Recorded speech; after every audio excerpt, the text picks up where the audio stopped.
It can be anything that you consider a text. So it can be a visual text, it can be an audio text, it can be an advertisement. So when we look at these terms, we're not looking at it as fixed definitions, but rather trying to encompass all of these that fall within the idea of a text, and then look at how we understand CDA within that.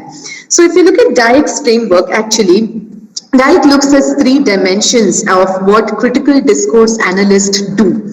And one of the things that he says, and it is the first thing that he says, is that critical discourse and analyst need to be able to describe text and talk. They need to be able to explicitly describe discourse structures at all levels, at the semantic level, at the pragmatic level, at the creative level. They need to be able to describe discourse structures and understand that discourse has a role in society. For instance, let's say like we said, in the production and reproduction of power, in the abuse of power, in creating power dominance, there's a role in society. Discourse, I think one of the interesting things about Dyack is what he talks about when he talks about the cognitive interface between discourse and social structures. Discourse is related to social structure through a cognitive or a mental interface. Now, what do we mean by it? Now, a lot of times when we study languages, when we study discourse, we see that discourse changes based on different things, based on ethnicity or social relations or culture. But what Dyack brings in is this idea that there is no direct relationship between social structures and language use. But in fact, there is no objective social structure that impacts language use, but our interpretations of these social structures that kind of impact the way we look at discourse. So these interpretations, these subjective interpretations of certain social structures, certain situations is essentially what we call as context.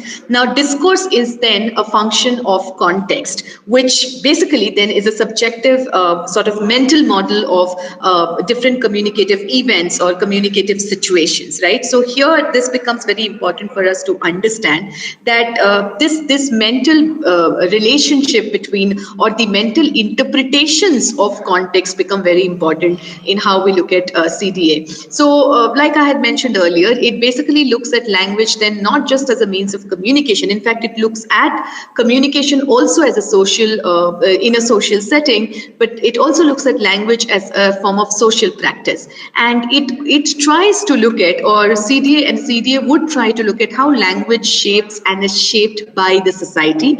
And like I said, the underlying power relationships, the ideologies that are embedded in language. But what is important is here, one's own engagement, one's own interest, positionality becomes very important as when you're using CDA or when you're working with the CDA framework, right? But the last point is something that we would like to sort of emphasize on, that there is no one particular way of doing it, but that doesn't also mean that everything that you do can be put under the critical discourse analytical framework.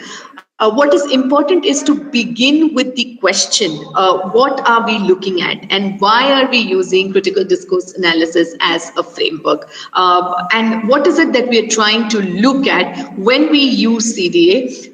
What aspect of CDA are we going to look at? And these are probably some of the things that Dr. Rolla will be discussing further in her sessions. But what I'm going to do is sort of look at this particular model of critical discourse analysis. Again, most of you would be familiar with it. This is Fairclough's three-dimensional model of analysis, where Fairclough actually talks about how CDA research should sort of shift between descriptive, interpretative, and explanatory. And this is not a linear process. They kind of seep into each other. He also talks in the same breadth about the micro level of discursive events, the meso level of discursive practices, and the macro level of social structures. So what does this mean? This basically you have to simplify it, this basically means that at one level, at the first dimension, if it's a three-dimensional research or model that you're looking at the first dimension, you're looking at providing a rich description of the text itself. So you look at a description of the text, you look at the content, you focus on the words that are chosen, because the words that we choose also are a reflection of the attitude that we have towards things. So, and if discourse is about language, and if discourse is about language in a community, then using certain words would make you feel a part of a community. So I think one of the most common examples is the difference between the word terrorist and a freedom fighter.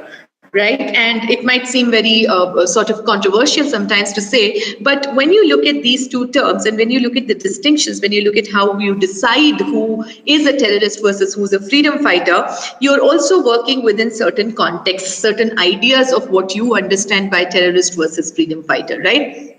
It's just an example. Of course, there are many such words, but essentially the words that we use do reflect a what we think of our attitude towards certain situations, certain contexts, certain certain events, basically. Therefore, in the same social event, two different people who are a part of the same social event can have seemingly different discourses about the same event. They need not necessarily be similar because the context, the mental interpretation of that event, of how you see a particular social structure or a particular event can vary, right? At the meso level of discursive practices, basically you are essentially analyzing the process, right? You're working with interpretations. You're looking at how discursive practices or discursive you're looking at processes of discursive production, dissemination of you're interpreting, discourse in relation to contextual understanding.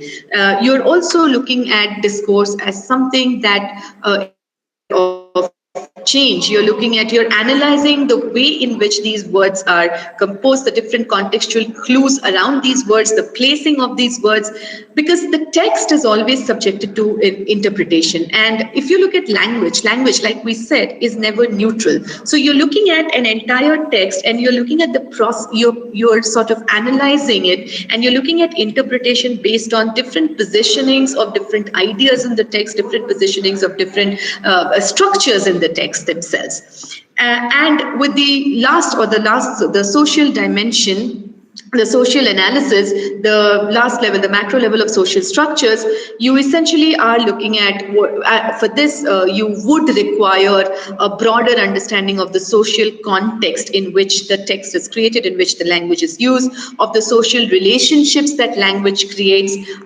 because language is associated with power, and CDA looks at language as associated with power. It also looks at communication as a social event. Now, like I said, this is not this analytical process is not a linear. So it's not like you go from one step to another. It kind of ties in when you look at critical discourse analysis as an entire process.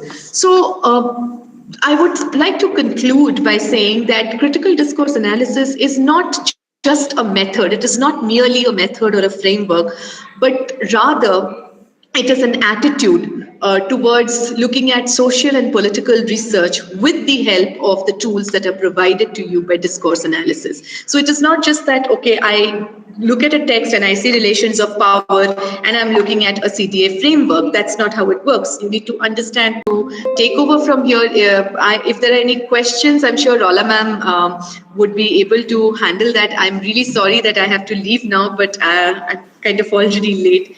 Is that okay, Dr. Rola? That's absolutely fine.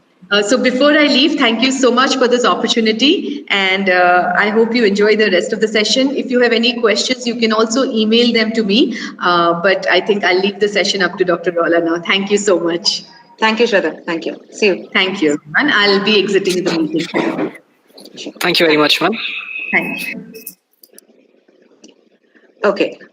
So what I would do is I would like to kind of, continue with some of the strands that Shweta has already kind of, positioned here. But let me kind of take a few steps back and kind of just, so I would want to start with a few disclaimers. I would want to kind of, position that, especially because I think Dr. Nisha told us that it's a combination of, faculty members who are kind of research, there are research scholars, and at the same time, there are different kind of people. Some of you might be working with it already. Some of you might be, beginning to work with it. Some of you think it's really fancy to kind of do something as CDA. Some of you might think it's really dreadful and we shouldn't see it at all because it's one of the most complicated things. Also, so I'll tell you a little bit of my journey in terms of, being acquainted with CDA and how I kind of landed upon it and what it gave me and what it couldn't. So I would kind of lay out all of that. So just maybe before I begin to say anything,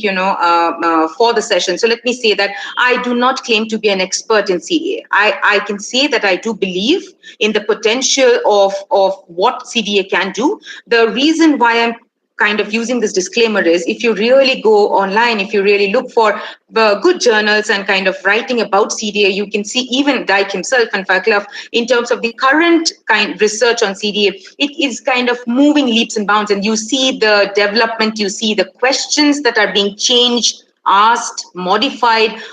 So it's kind of moving and developing every single day. So I do not think we can ever give you like a comprehensive understanding of CDA, because it's a dynamic field and it's kind of doing quite wonders, because initially it was thought to be like having quite a unidimensional focus. Let's say that CDA is interested in social practices. CDA is interested in language and social practices, but nothing beyond it. But we clearly quickly see that with Dyke coming into the framework, we see that the political becomes very, very important in the analysis of CDA. So the shift, which sometimes we erroneously use social and political as interchangeably, they aren't interchangeable at many levels. So cultural is not political, cultural is not social. These are words that we use interchangeably, and as research scholars, as faculty members, we should be able to differentiate between what is social, what is cultural, and what is political. And I think more so for people who are writing their thesis or kind of in conducting research, it becomes such an important task for us to even understand what is critical in critical discourse analysis. Why is CDA called critical? What does it do? Really? So is discourse analysis not critical? So is only Fairclough and Dyke's model critical? So what is it? And you know that critical has been a matter of quite a bit of debate, in schools and colleges, and rightly so, because we did not understand for a very long time, at least I didn't, what critical meant and what repercussions it had. Right? So when we asked our students to write a critical analysis of anything, we actually were kind of still, evaluating a summary, a kind of, straightforward, what happened and how it happened kind of stories. Right? So when we look at critical discourse analysis, there should be some of these concerns and questions constantly kind of, tugging the back of your head to say, okay, is this critical? Is this CDA? Or am I shifting to a discourse analysis? Or what is my position? Why am I using this framework constantly? That should be something that, you keep in your mind, right? So therefore I say that I'm not claiming to be an expert, but I definitely have believed in it as a methodology. I think that it can answer quite a few questions that I was raising in my, studies on cinema, on advertisement, or even newspaper headlines for that matter, or let's say analyzing a speech by Kamala Harris versus Obama versus, Donald Trump or Bush or any of that, right? For that matter. I also have to say that I'm a learner, and I hope that this session is like a co-learning experience for all, right? And I was wondering that if I have to really talk to my fellow colleagues who are from another university perhaps, but my colleagues, what is it that I can bring to the table which can help both of us, right? So me to think about a project, or you to kind of work around a project for that, because it's not just that this is like a unidirectional knowledge sharing that's happening. So it needs to be mentioned that this is like another way of looking at your data, another way of doing an analysis. But the most important question is what, how, and why. And I keep asking my PhD students, my MPhil students, as well as my colleagues who are kind of, when we are discussing CDA or any methodology for that matter, the very question that we need to ask constantly ourselves, okay, so this is the method that I'm using, this is a book that I've decided, or this is this is a magazine, or this is the channel that I'm going to be studying. But my question is, why are we doing it? And what is the rationale? And many times, and I've had very honest responses for that. It's like, ma'am, I really like that channel, or ma'am, I really disagree with that channel. So it's not really a naive response. It's one of the most honest responses I've actually received, because for many of us, actually, the rationale of using CDA is not very clear, I'm afraid. The reason is that it is often used as interchangeably again with what Foucault is doing with discourse analysis. Or let's say with same time, perhaps this give you a glimpse of what a CDA analysis looks like, right? So that we are all on the same page in terms of, looking at, this is an old, analysis, but it's so relevant that it's so beautifully done, and beautiful not in the empty sense of beauty, but in the sense that it is so informative and enriching that it helps us in understanding the method very, very clearly. Right. So we do need to understand that the first thing is what is critical in critical discourse analysis. Right. So when we are looking at CDA, what Shweta said, I'm going to be continuing with that, is that language use in a social context, understanding language as a social practice, that any form of language, whether it's oral, written, with script, without script, borrowed script, it doesn't matter. Dialect, not dialect, standard, non-standard languages, it doesn't matter. It does matter whether language is used in the social context, and at the same time, we have to look at language as a social practice. Right. So unfortunately, when we use the terms like interdisciplinary, I thank Manya for using that. But at the same time, after these, I have been working in an interdisciplinary field for a very long time, So, but at the same time, I have been trained as an interdisciplinary scholar. But now I'm a little scared of using the term. I'm scared because of these reasons. One, I've often seen that people, when we are doing interdisciplinary analysis, are not really grounded in even one discipline. And that becomes a really big concern, because I can use theories from different disciplines, honestly. But if I have not done media studies as know the basics of at least one or two disciplines, so that interdisciplinarity makes sense. Because yes, it's a flat world, but at some time depth is also required. So we cannot just go ahead with the understanding of the flat world without being critical, which is to look at something, anything, with its positive takes and at the same time its negative traits. Or in other words, what it can answer and in what it cannot answer. What it prioritized, what it missed or deliberately missed. So these are points that we look for when we look at a critical analysis, right? So for example, we often look at, source model of language, and we say, oh, very interesting, because you're talking about structuralism, you're talking about, language, which is universal, what is, similar across cultures, what is not similar across cultures. Brilliant analysis, great. But we also criticize Saussure by saying, but you never analyzed how we use language in our everyday life. What about pragmatics? What about how, everyday meanings are constructed? How about a new word like coffee? What are the connotations and denotations, and how are people using that word, in the current context, for that matter, right? So, but when we are looking at a particular theoretical point, criticality needs to be looked at in terms of what it can answer and what it cannot. But also a word of caution that sometimes when we kind of stretch the argument of critical, we also fail to understand that whether either Dyke or Fairclough said that they are going to be asking certain questions and they did not, right? Has that happened? If it has not happened, if they have delivered what they had promised, then in the critical framework, we should take that into account. So in cutting everything short, so our understanding of critical discourse analysis should stem from the fact that, again, first, no discourse is neutral. Second, discourse uses language as a social practice. Discourse is located in a social practice. And third, very important, is that all social practices are based out of historical contexts. right? I'll give you another example. So any description for that matter that I provide, as simple as the task of a sari blouse for that matter, the very headline that I say that colonial blouses make way for India, modern India, the very way that I frame this news, the very way that I talk about this news, the very way the headline is created, speaks to us in terms of how the language is talking to us. How is the language presenting to us what is being represented in the world or not? Right. So we are looking at discourse as a way of, understanding social practices, how it is situated, and what is it as a social practice for that matter. Right. We also kind of look for in CDA what are the means in which these social relations that have been existing so far, how are they reproduced or contested? Right? How do we see this contestation and how do we see what has been reproduced there? Right? Also, at the same time, we do need to understand, simply because it is critical discourse analysis, which takes both social and political into account.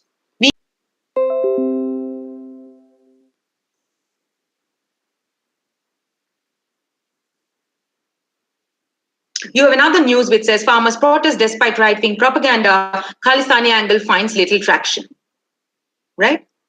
Anybody, I'm sure that you understand what are the ramifications and repercussions, and which side you want to belong to, how you want to associate with that. I'm not taking a side here. I'm not talking about which one is correct, which one isn't correct, and honestly speaking, how whether they are contradictory in presentations or not. But the very fact that the same event can be presented and is presented not just in theory but in terms of how we are experiencing our everyday world, how we are reading a newspaper, how we are kind of reading a news channel reporting, how we are reading that, how we are analyzing that, how we are interpreting that. We need to understand that there is the use of language, and if we have to analyze that, we have to take into account those three aspects that we have already mentioned. One is in terms of what is the text that we are referring to, right? It could be the very aspect of wearing what or where a sari blouse comes into account, to the Khalistani protest or to the farmers' protest for that matter, which has been going on for some time. It just crossed the 100 days mark very recently. Right? So in terms of looking at any kind of social relations, we need to understand, even with this kind of a framing of language, whose interests are being served, right? And how do we see who's in power? Who's the agent here? How is the entire story or topic being discussed for that matter? So I have actually been, I have benefited from using a toolkit. Right? What is this toolkit and what does it include? And this is for specifically for people who are trying to write a CDA thesis. My questions are these, right? I ask with the first question, which is to say, how is the text positioned or positioning? Very honestly, I ask 5 questions here. And the 5 questions are this. So, for example, let's say it kind of talks about how is the text framed, right? So, for example, again, so if that's a Republican versus a Democratic, you can clearly see talking from, like the queer rights to talking about, colored individuals. There is a particular rhetoric, there is a particular language, there is a particular framing that is used.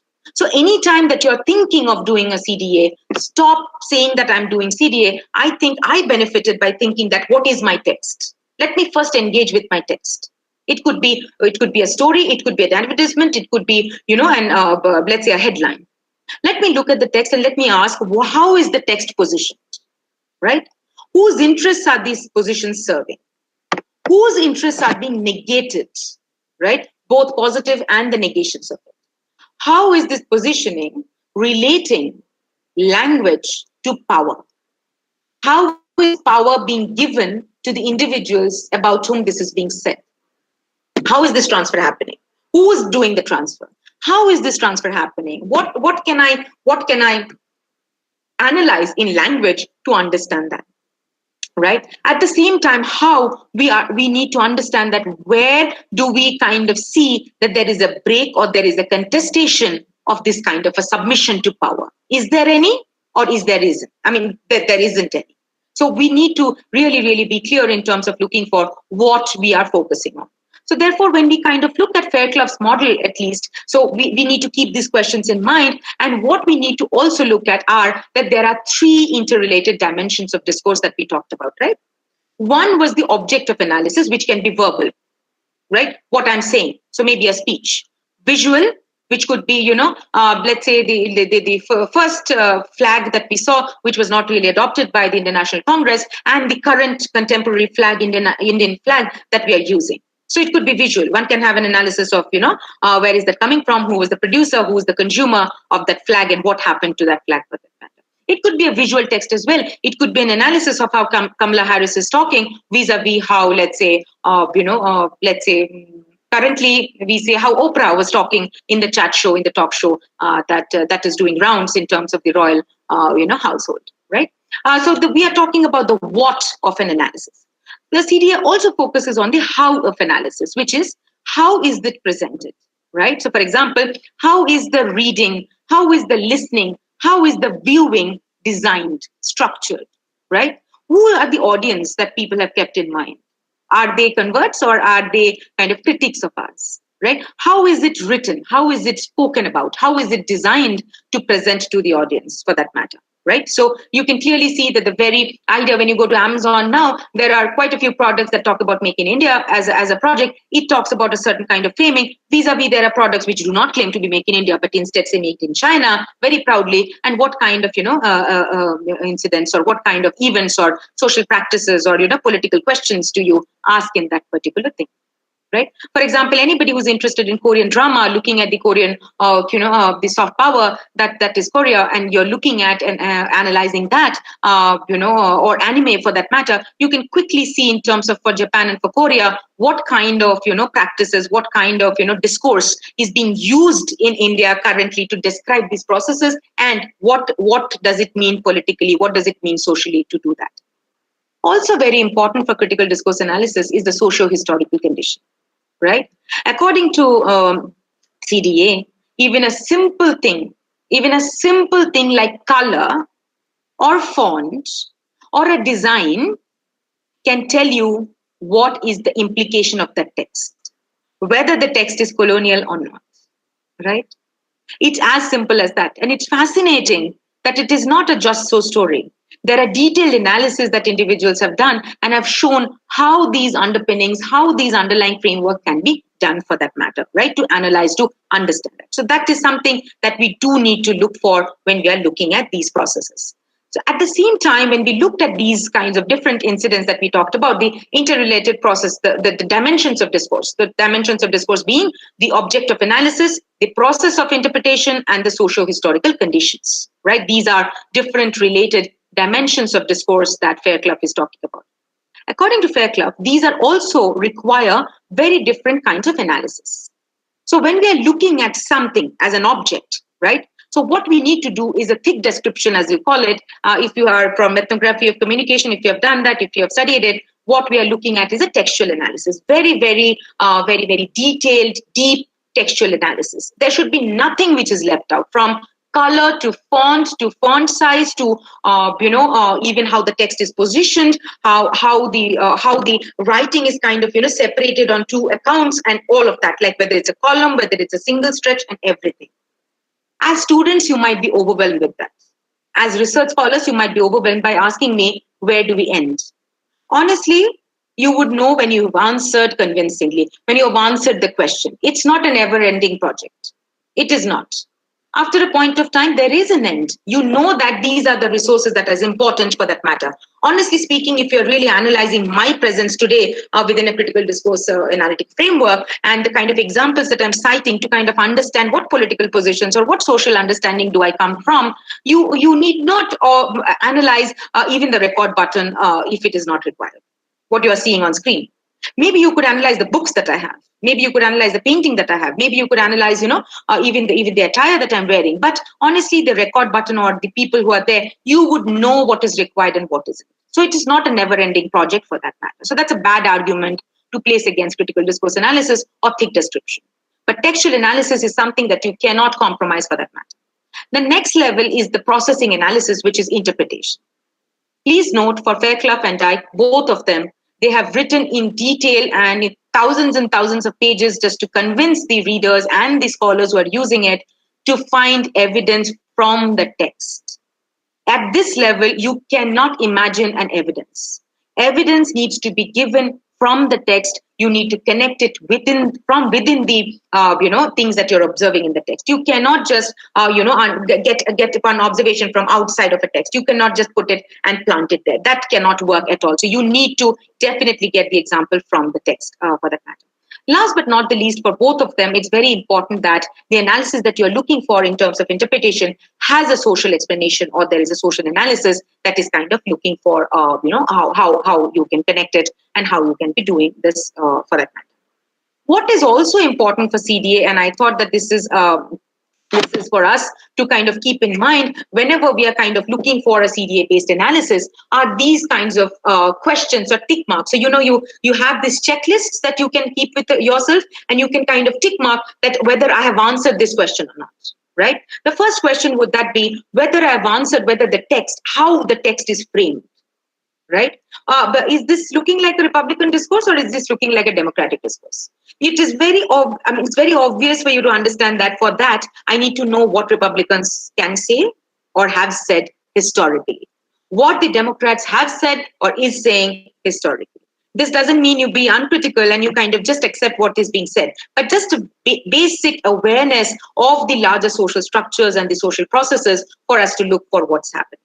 You also need to understand or ask questions in terms of how is the text foregrounded, or how is the visual foregrounded. What do I mean by foregrounded for that matter? What is the picture? What is the icon? What is the language? What is the word that is being foregrounded, that is being focused? One needs to understand what is being focused and what isn't being focused. The very aspect of framing a language, and I'll give the examples of the itself, but let's not talk about the election. So I'm talking about a very, very, very important thing that had happened.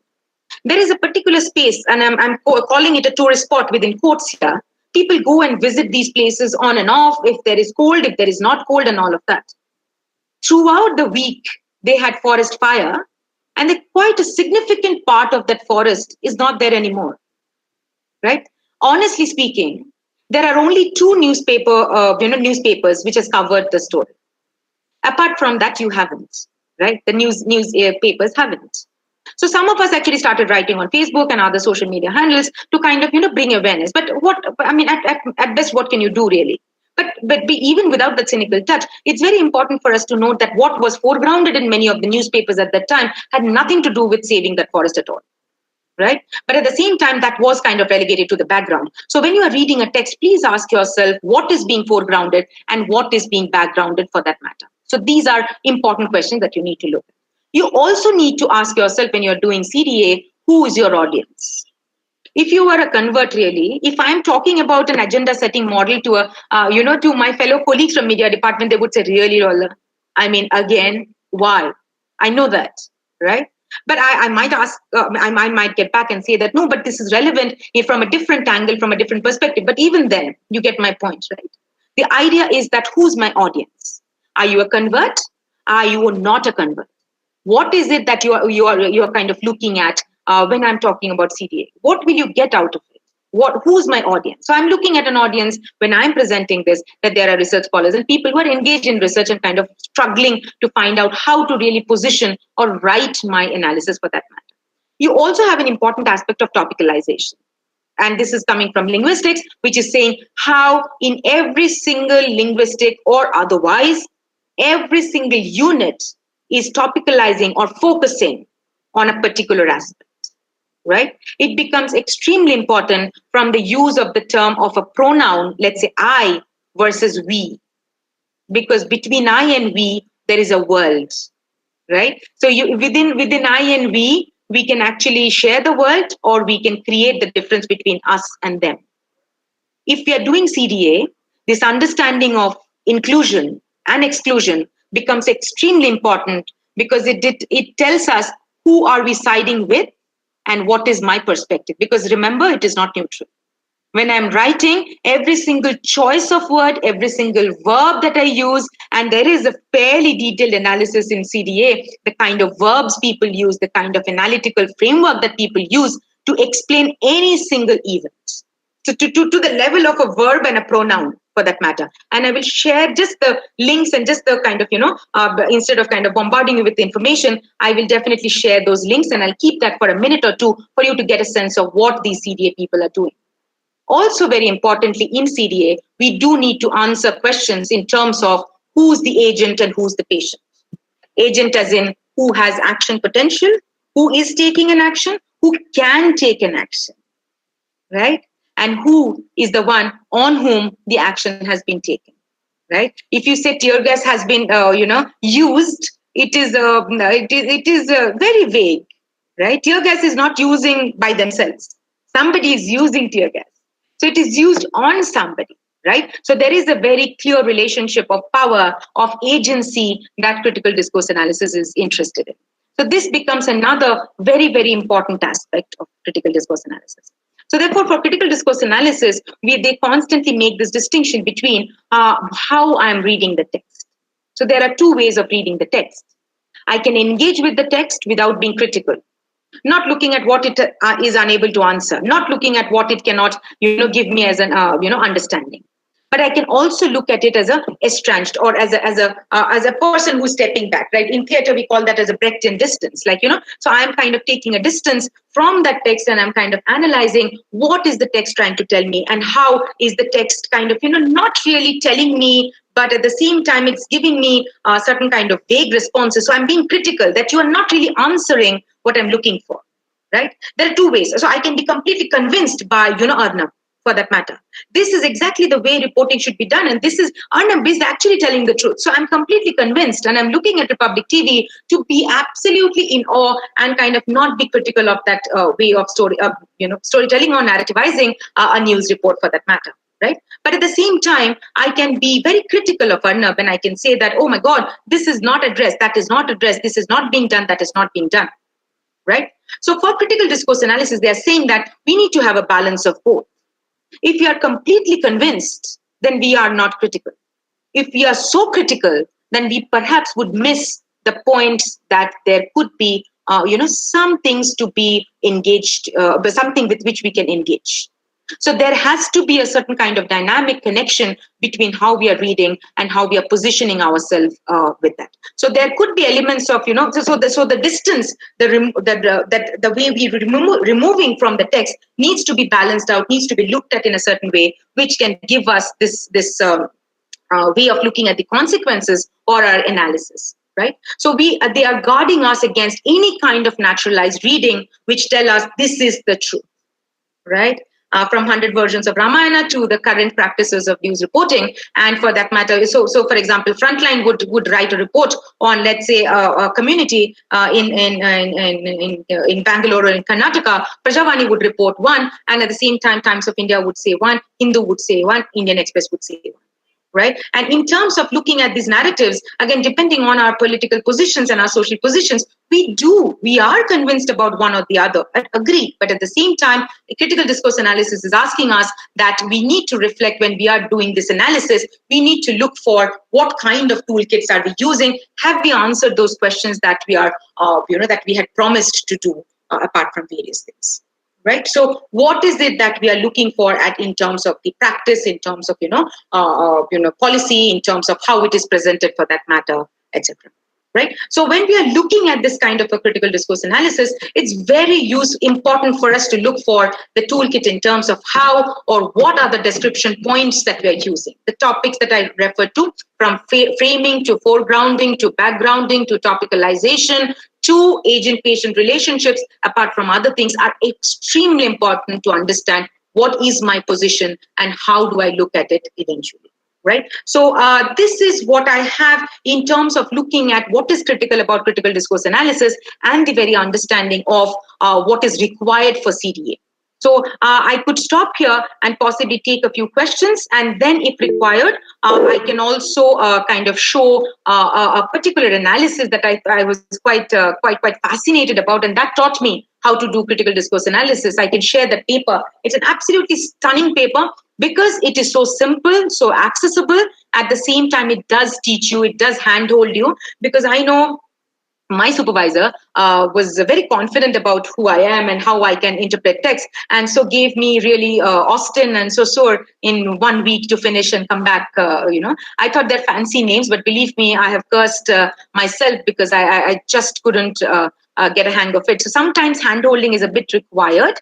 And I think this paper is a very good methodological paper, which tells you exactly how to do CDA and what we can see and what we can analyze by that. I see a question. Should I take that, Manya? Yes, maybe we can take the first question from Dr. Tapasvi, who's an assistant professor at Nitte Institute of Communication. Sure. He's asking if there is any connection between critical discourse analysis and performativity. If yes, could you please elaborate? Sure. Dr. Tapasvi, thank you. And it's a very important question, I would say, and especially kind of addressing the interdisciplinarity of it. So let me kind of just build on the understanding of performativity that you're using. I see that you've used that within quotes. So I'm guessing that you're kind of referring to that as a construct. So which is that performativity is not just any performance. Performativity is coming from a theoretical understanding of performance studies, which say that performativity, when does something become performative? So for the audience, some of you might not be aware of it, or some of you might be aware. So just kind of brushing up what we perhaps would have known earlier, but just to kind of get a sense of that. Performativity is actually coming from a theoretical position by Searle and Austin, who talked about language as not just describing the world, but language is a performance. What do they mean by that? For example, if I say my curtains are kind of blue stripes, this is describing the world perhaps. But if I say I pronounce you husband and wife, by stating this sentence, I am performing an act, which is marriage. So what Austin did was kind of say this revolutionary thing was to say that language not just describes something, but language creates reality, or language is kind of, performative, which is that language can perform action. So I'm guessing that you're coming from there in terms of looking at how language is performative. Oh, absolutely, there is a connection between CDA and performativity. So when we are looking at, so CDA is a methodology or a method, and performativity is the what of that method. So when we are looking at a particular text, let's say I'm looking at, again, I'm fascinated with reading up about saris, about, the sari blouse that we are looking for. So because of the colonial construct of where this sari came from, especially because we had very strong caste markers with who can wear sari and who cannot. And especially the reference point is the story of Nangeli. I know that in historical records, we do not find that, but at the same time, there was a conversation about the breast tax where you're supposed to not cover, your upper torso if you're part of a particular caste background. So I urge you to look at Arijit Sen's graphic art, which is called The Story of Nangeli, and what she had to go through and what the people in the village had to go through because of the caste marker and of the blouse. For that matter, if I consider wearing a sari blouse as a performance or performativity for that matter, that how is this action performing a task? So people who are barred from wearing a sari blouse wears it in front of administration or authority. It is a performance, but at the same time, it is making a statement. And in that, if I use CDA to analyze that activity, I can ask whose interests are being foregrounded here. We can ask that there are certain very important questions, certain very important positionalities that are being critiqued and challenged and negotiated here. So in this way, we can definitely see that critical discourse analysis can help us address the connection between performativity and CDA to look for what kind of politics are being played out, whose interests are being served, who's being topicalized here, who's being spoken about. And when we say they were not allowed, we are saying my noodles or my kala chakli that I'm having and I'm enjoying could be my performativity that you look for, right? So that would be my response to the Dr. Tapasvi. Does that answer your question? Okay, so he can come back to me. If I have not convinced him, then he can come back to me and ask. Okay, maybe we can take the second question then, Sure, which is from sure. Melvin Thomas, which is, Yes. what are the ethics of analyzing words from vernacular languages while using CDA? What are the steps that ought to be taken? Oh, very important question, Melvin. Very, very important, right? And I love that you have chosen the word ethics of analyzing. It's such an important task. It's such an important, work for that matter. I'll give you a small anecdote and then I'll answer your question because we are teachers. We like to speak. So I'll give you one small anecdote, and it's not relevant. It is connected, right? So me and a few colleagues of ours, we did make a documentary which was looking at, the anti-superstition bill that was being discussed in Karnataka for a very long time, and we did have a very promising thing that came out of it. So we were kind of, working on that before I started teaching when when I was on the streets, let's say. So when we were kind of thinking about this, so what happened was we did capture people's stories, people's experiences. Albeit I know that I'm guilty as charged, that I did pass the mic to people. So this was requested by someone to do that. And honestly, I was very confident, and I trusted that person, and the person is really good with language and everything was fine. But I thought that, okay, friend, no validation done, so we are very happy and we are going. So I had a presentation of that internationally for a film festival. And fortunately, I have another friend, colleague of mine, who is a Kannada speaker, who's from Mysore, and tells me, Rola, what have you done? And I'm like, what have I done? And then I see that in one of the transcripts, the very term, I'm not going to be using this because this is politically incorrect to use the term, has been used for a particular caste community, which is not to be used at all. Right? I didn't know that. Right? But am I not guilty? I am. What could I have done? I could have validated it, not as friend, na chill madi, and we will so resolve that. Not like that. Much more in terms of just with an ethical point of view, we should have a board of people who are looking at validating the languages, the vernacular languages, the translatability and the untranslatability of this. For example, you have quite a few books. For example, Hansda Saubendra Shekhar's book, which is The Adivasi Will Not Dance, he has retained some of the terms and topics, some of the words from the vernacular, simply because if I change that, it either becomes vulgar in our modern vocabulary or it is vacuous in our vocabulary because it doesn't make sense. Right? So when we are looking at this ethics of analyzing, we do need to understand that we do need to have a very clear understanding of what can be translatable and what is not translatable. Right? And then have 2 or 3 people who are the language experts who are looking for in terms of the validation of the translation that has been done.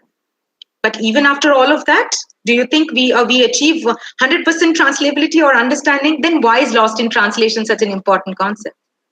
We cannot possibly. Myths can be translatable, as structuralists say. Jokes cannot, no? The everyday language, the very articulation of the no that I'm using, the right, isn't it? All of that I'm using, these are very hard for us to kind of translate. So therefore, we do need to keep in mind that we should use disclaimers. We should use a particular, I have worked on vernacular languages, and I have a separate write-up which talks about my subject position as a researcher. Who am I? How am I looking at it? I also kind of look for, how I can analyze or how I can, go to what extent and what I cannot answer with that. So we do need to have a checklist of where am I? I'm a middle class person, university educated, and of course,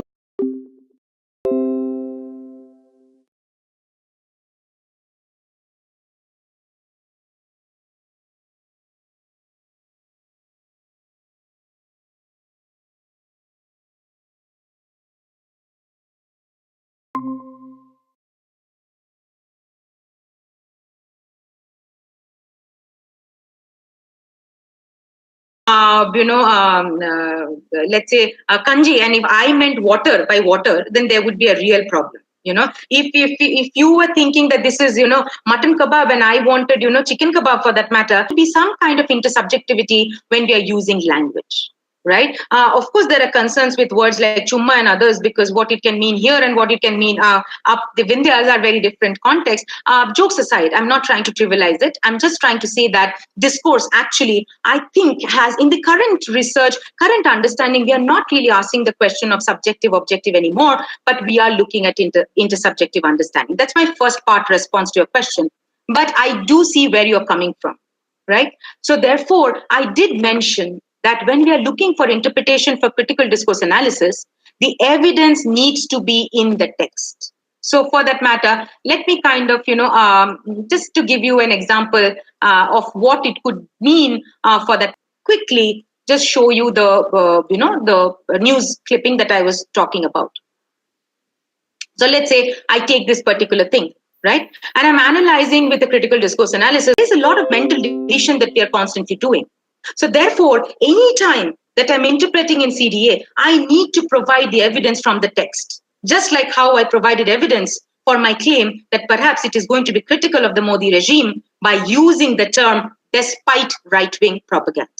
So despite is a word which is one of the examples, not the entire example at all. And I can't do such a, we can't finish a CDA in a minute or so. But so to make it slightly more, not just opinion based, but evidence based, we need to look for the evidence in the text itself. But after that, our analysis and our conclusions, of course, will have our political positions. Of course they will. But it is important for us to acknowledge that this is the position that I am taking. And there is no harm, because I don't think anything from a Tetra packet to a mobile phone is apolitical anymore.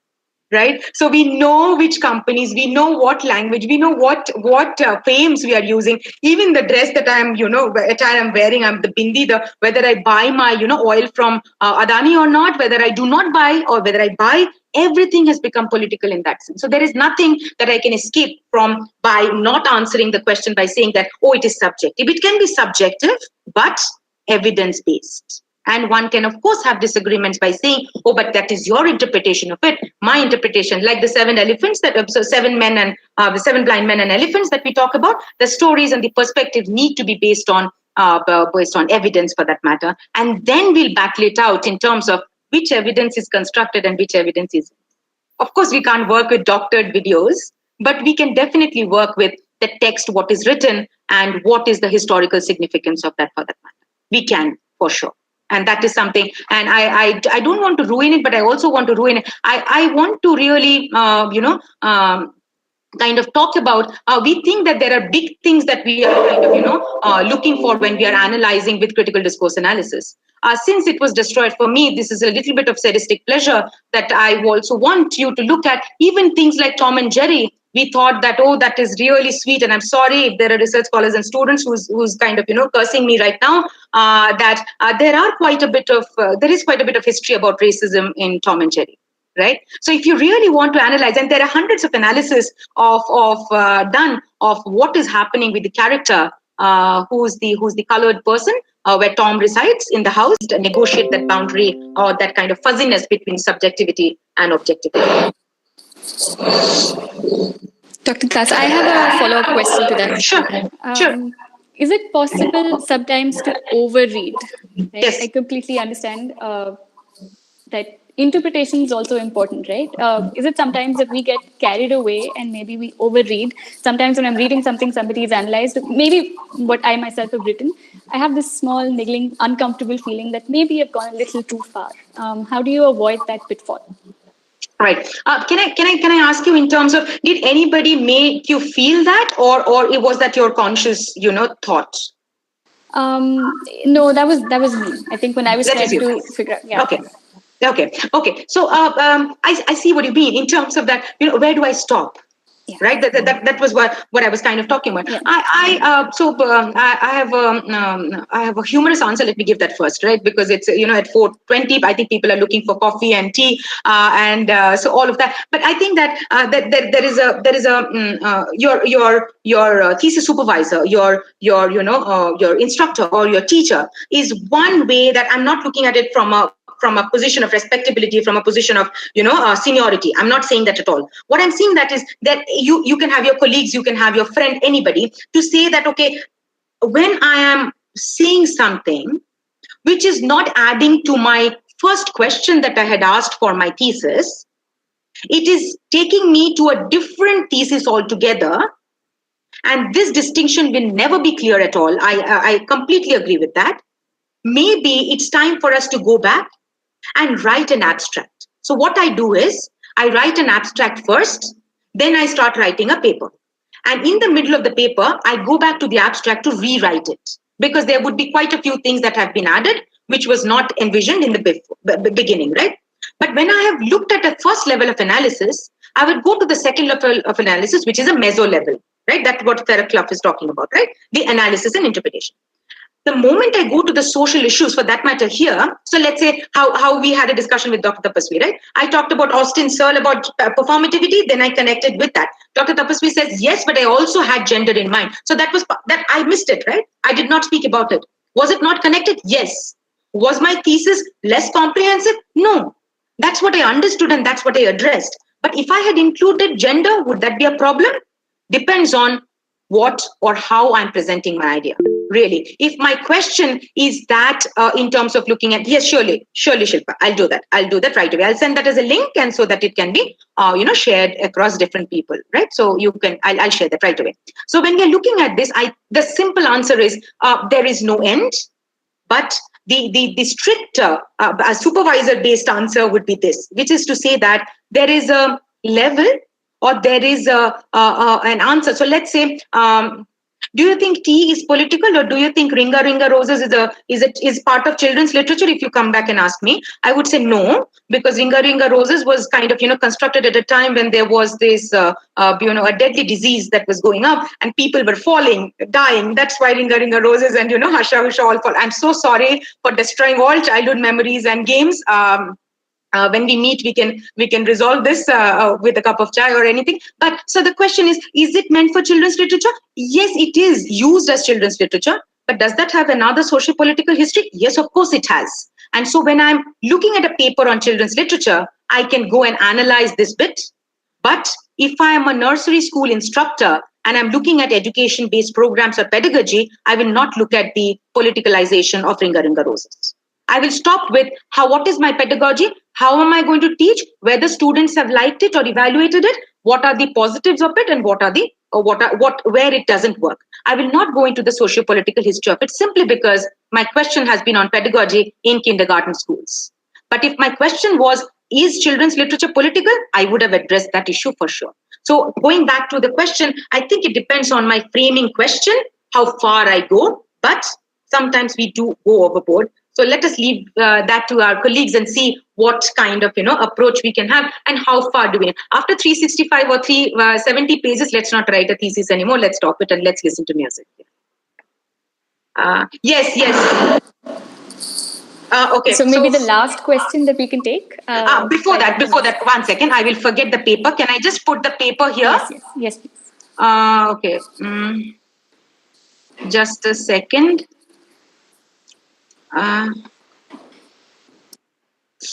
Okay. Wait. 1 second.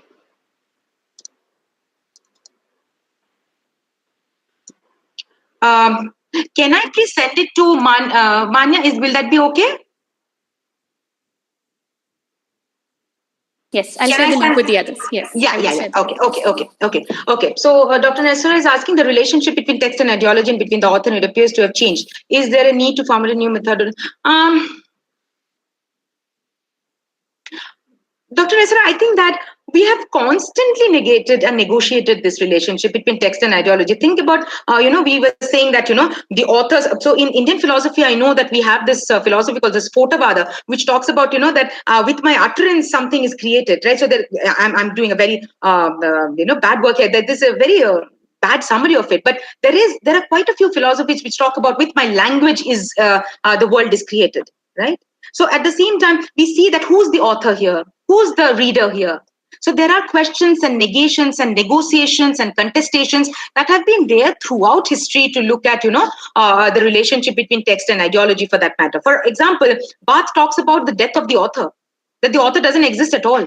Whereas you have Wolfgang Iser, who talks about the interaction model and says that, it's the author and the reader together who is kind of creating this kind of a model of reading and interpretation and analysis, right? So, but at the same time, you also have, Marx and, Althusser, so especially Althusser for that matter, looking at how these structures and ideological structures are underlying any kind of text for that matter, right? You have agenda setting as a theory which talks about how the agenda is set through what means and how it's kind of done, right? So I wouldn't say it is kind of changed as an end there, but I think it has always been dynamic. Always been questioned. Honestly speaking, if I am the author of a novel, am I the author? Is my mother not the author? She has been my primary caregiver, right? Is my grandmother not the author? Is my colleagues are not the author, right? Of course, I can't say I am a person in vacuum, right? So who is this author? Where is the individuality? Where am I? I'm not philosophizing it because it's not required. I think it's important for us to note who's the author. This goes back to the nature nurture debate. This goes back to, the origo. This goes back to, who is the person who's writing? Am I the one who's writing? Then why is Virginia Woolf saying I need a room to write? Why is Virginia Woolf saying, why is Mary Wollstonecraft saying that I am a mad woman in the attic? Where are these coming from? Right, these thoughts. So who's the author? So the very relationship between what is a text and how does it become a text? So for example, I'm talking to you now. When you share the recording, what becomes the text? My existence or the conversation that I just had with you, or the recorded version, or all of them, right? The very understanding of what is a text, how do we look at a text, when does it become a text? If I don't read anything, does it become a text? No, right? It is the reading, meaning, interpretation, the cultural location, the historical setting, which makes anything a text, right? For example, the floppy icon is not a text as long as I'm not speaking about it. The moment I start speaking about it, it becomes an artifact of yesteryears, or the save button in current contemporary years, right? So we are looking at the semiotics of it. So therefore, when we are looking at not really a new methodology, but definitely being very aware of who's saying it, what is being said. For that matter, the emails that we write, honestly, is it me or Grammarly? Who's writing it? And if it's Grammarly, there are hundreds of young people and, different people who are sitting and correcting our language and creating these, programs so that we do not mess up the English that we are writing, right?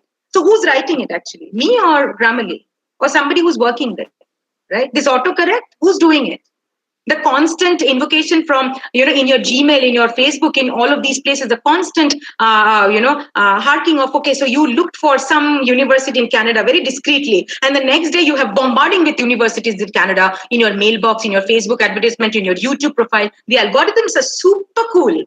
They are too smart. And there are thousands of people, very smart people, looking at our data and working with them.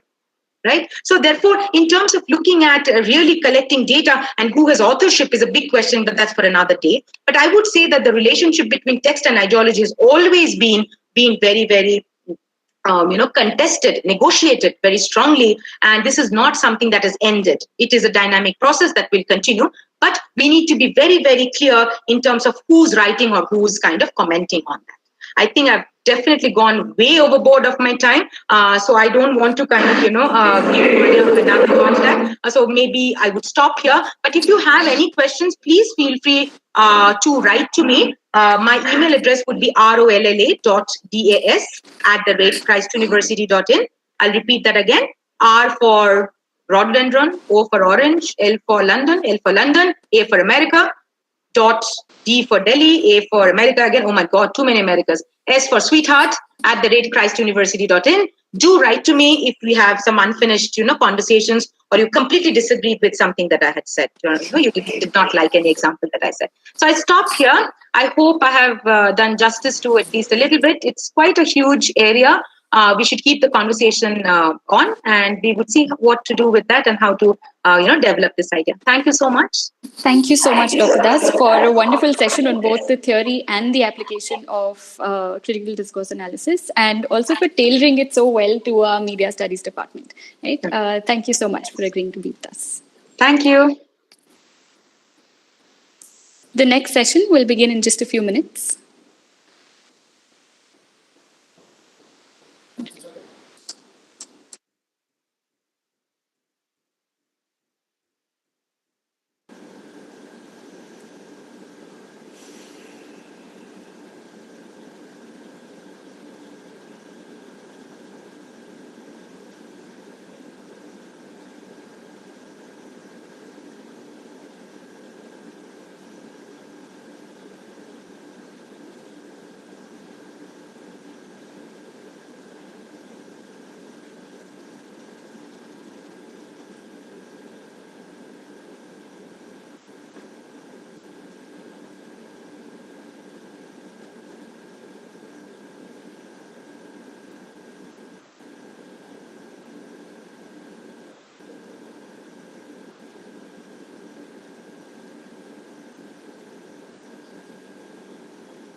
Good afternoon, everyone. Welcome to the second session of this faculty development program. Today we have with us Dr. Buroshua Dasgupta, in his vast 40 years of experience, he's been both a media academician and also a media professional. Currently, Dr. Durashwa Dasgupta is the director of School of Mass Communication, Arts and Design at Sister Nivedita University, Kolkata. And as I said, in last 40 years, he's been working as one director of Manipal Institute of Communication for about 5 years. And he was also associated with the International Management Institute, Kolkata. He was also the director. Am I audible? Yeah.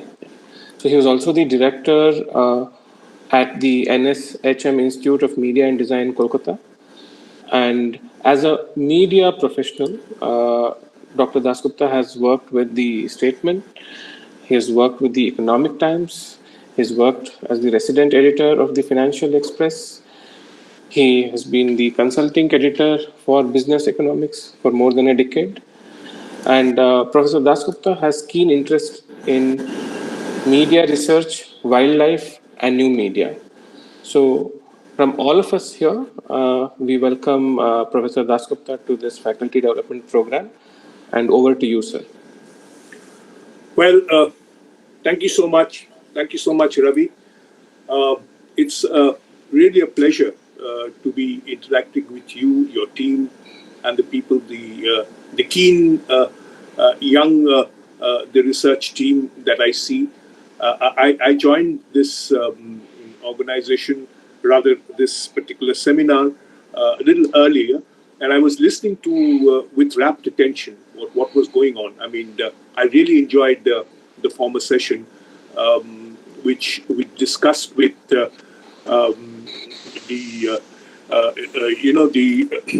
discourse analysis part, which is something which is very close to my heart, and something which I presume should be incorporated in our media researches. Unfortunately, these are in areas which, in social sciences, other areas, maybe in English, maybe in linguistics, but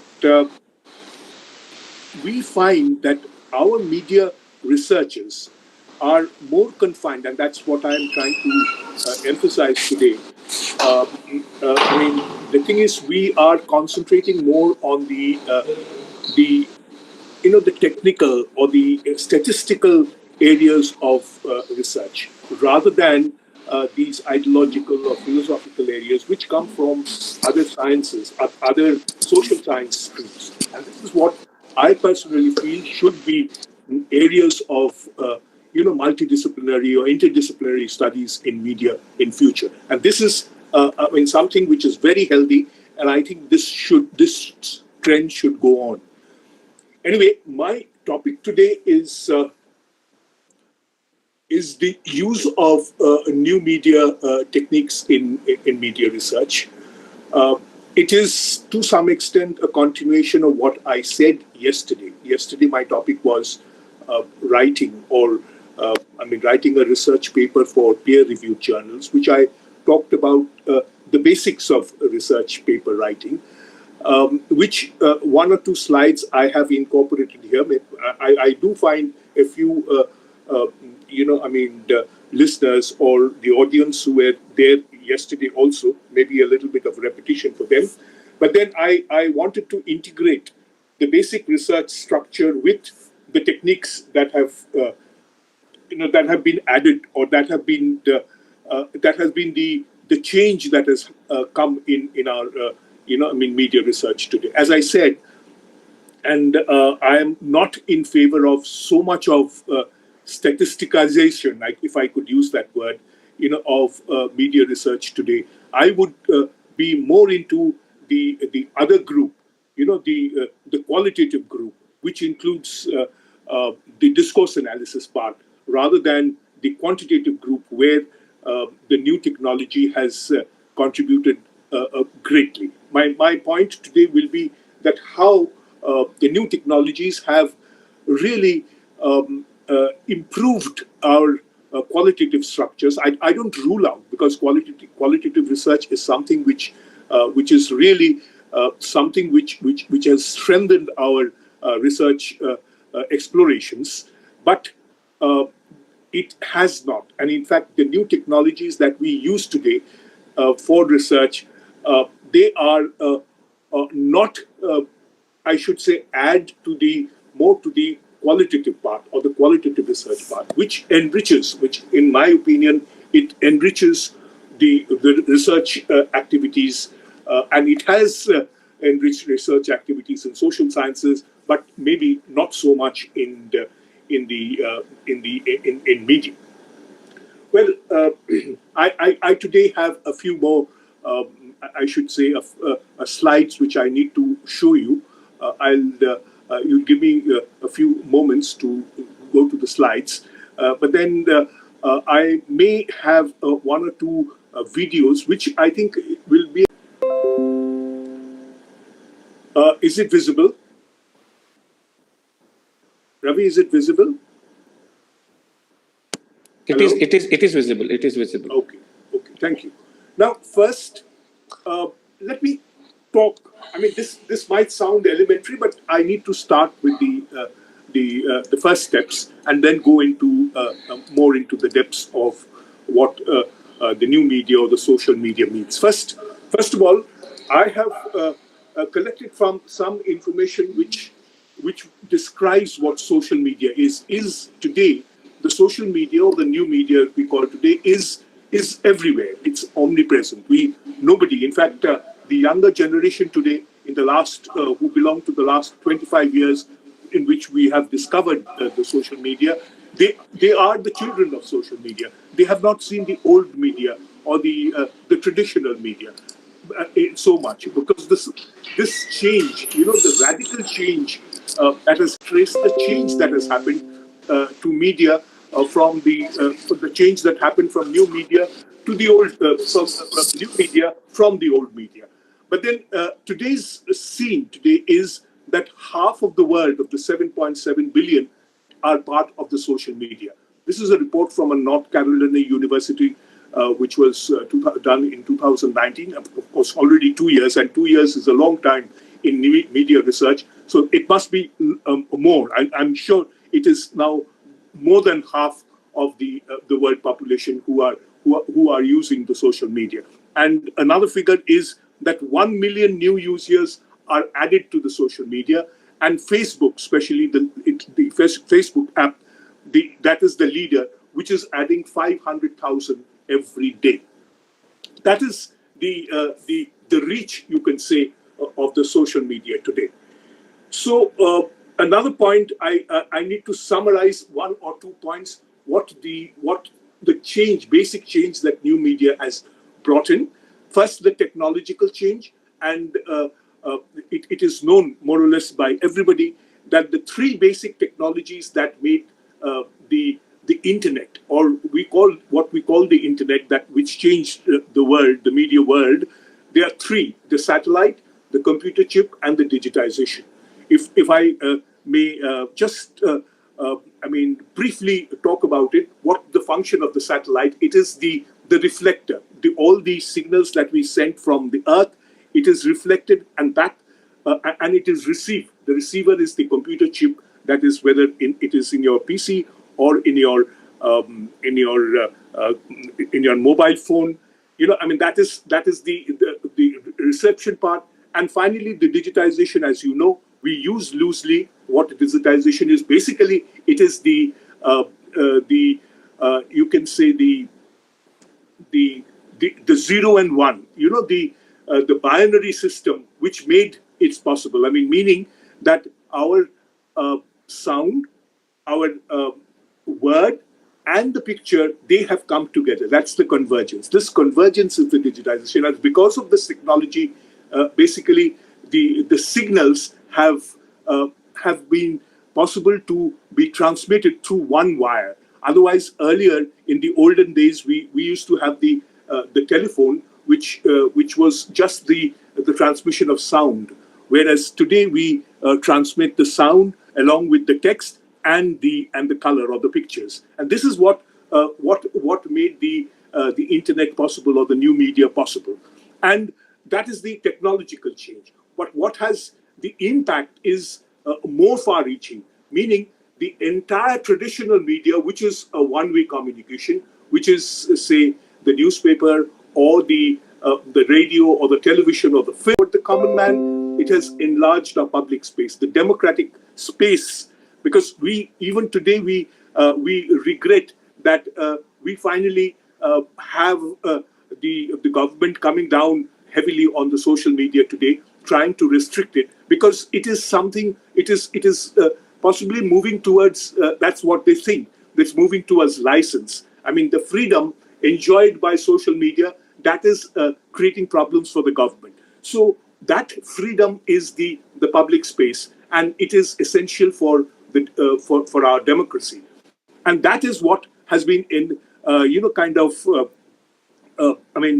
improved upon. It has been, the social media has given us the public space, though the idea of public space, this word has coined by the German philosopher Habermas, but then he was not really wanting to describe the internet as an instrument of public space. He was against it. I mean, because internet, he said, is a danger to democracy, because it can change governments, and it has done.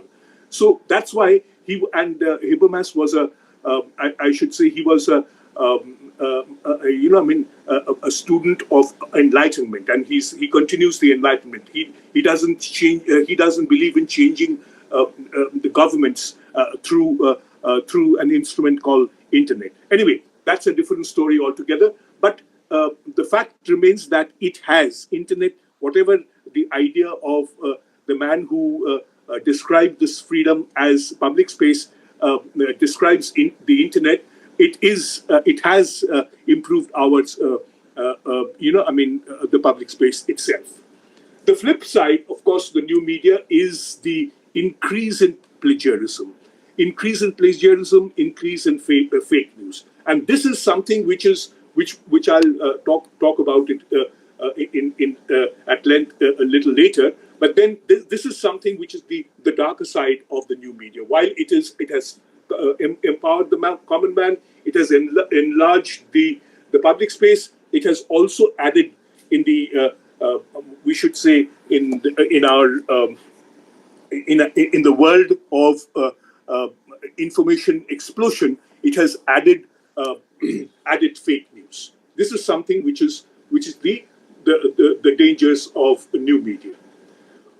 Well, as we know now, if we look into these microblogs, for example, the Facebook, it creates a friend list. YouTube subscribes a channel. The different functions. The Twitter, it helps us to retweet more and more of. It has become a news portal today. The Twitter and the LinkedIn professional link. All these social media. What it does is it creates the network, and that is important in research as well as in a social interaction. That is one of the major contributions of the new media itself. Now, this is a slide which I had discussed earlier yesterday. In fact, this is the steps of research, and why I'm trying to bring in the new media, which I described in the last couple of slides, which and I'm trying to link it up with research. And what I understand research is a three-way, a three-step activity. First, building up the proposal, meaning the objective. All these included the hypothesis, the data collection, literature review, all these. I mean, literature review, as I said, described yesterday, but I did quite late. Even then, it was the primitive way of keeping notes, having a small notebook, and trying to get all these, written from front ways and from the back ways on both sides. Taking down the notes. But then this literature review today has been transformed by the new media. Why? How? By the Excel sheet, for example. If you have to do it in the Excel sheet. Now, I have a very small video on how to use or how to make the literature review in a very systematic way. So that review, I mean, I may show you later, but let me not break the discussion at the moment. Pardon? Yes? দুটো chaat screen একটা ইয়ে 56 আর 5 হ্যাঁ 71 হ্যাঁ Is anybody? 71 R Hello? আমাকে একটা biscuit দিন Who is this? বারবার Hello. Yes? 81 Somebody has entered the discussion. 1 টাকা দিন Yeah? Anyone? Hello? There was someone, I think we have removed that user. Can you please Okay. continue? Yeah. Okay. Now, here, as we said, that the literature review is a major change in structure. I mean, structuring of your research has been done by the new media. You know, I mean, the using of the Excel sheet and how you systematically write down which book you have traced, which pages you have referred to, what are the, you know, I mean, the list or the bibliographical list which you make. All these can be done in a very systematic way by the Excel sheet itself. That video is there. It is with the you can ask Professor Ravi.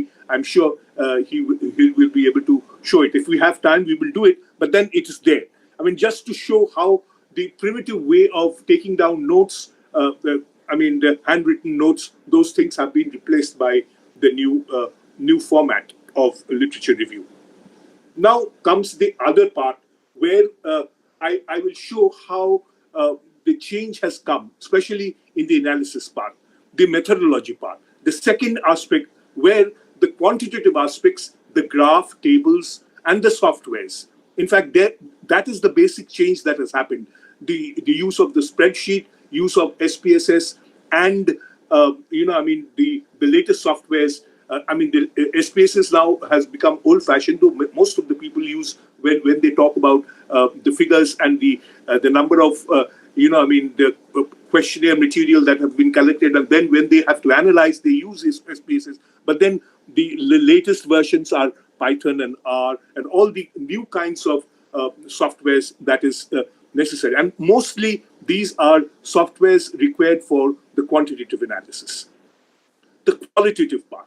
Here is a question of the historical, the literary, the psychological, and all other kinds. The quantitative will not do. There has to be a mixed form of research, but the influence of the new media and the tools that we have discovered, they more enrich the quantitative thing, the quantitative analysis part, rather than the qualitative.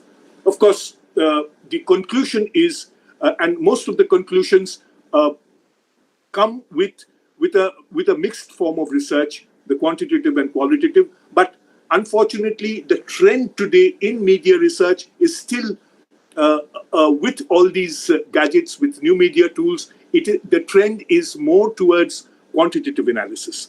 But that has to be, I think, rectified with a little more of the ideological kind of analysis, more of discourse analysis, more of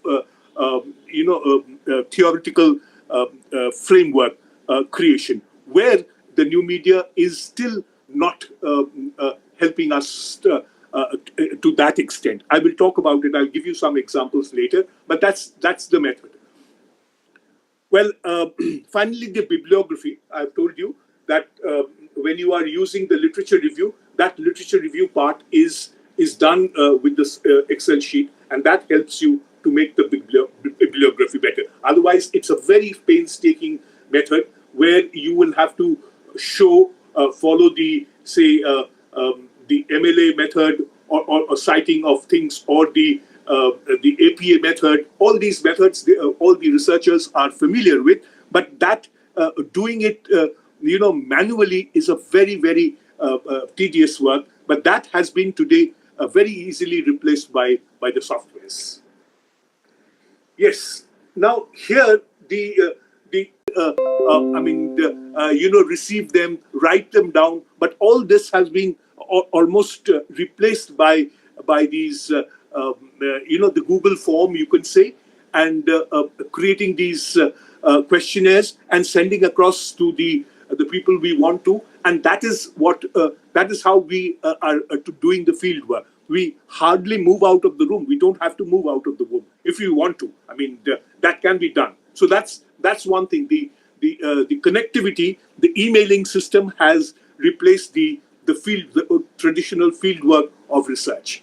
Then the PDF copy, that's also part of the new media that we can share easily. We can collect for our literature review and a PDF copy. We always look for a soft copy rather than read the books. We look for the soft copies, the PDF copies, which replace our much of running around from libraries. So that is another contribution, the new media contribution to our research part.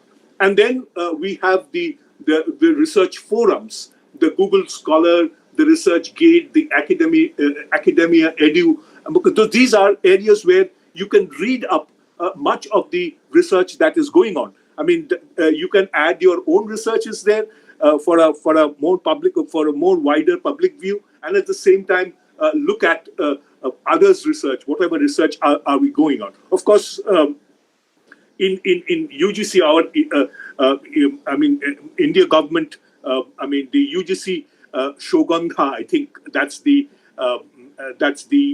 site where all the PhD researches are archived, where you can go and find your relevant research, because much of the literature review can be done from the archive of Shogandha. That's one source where you have the Indian research, especially the PhDs, are all registered there, so you can look into it. But these are the Research Gate, the academy are international, so there also you get a lot of material that you look for.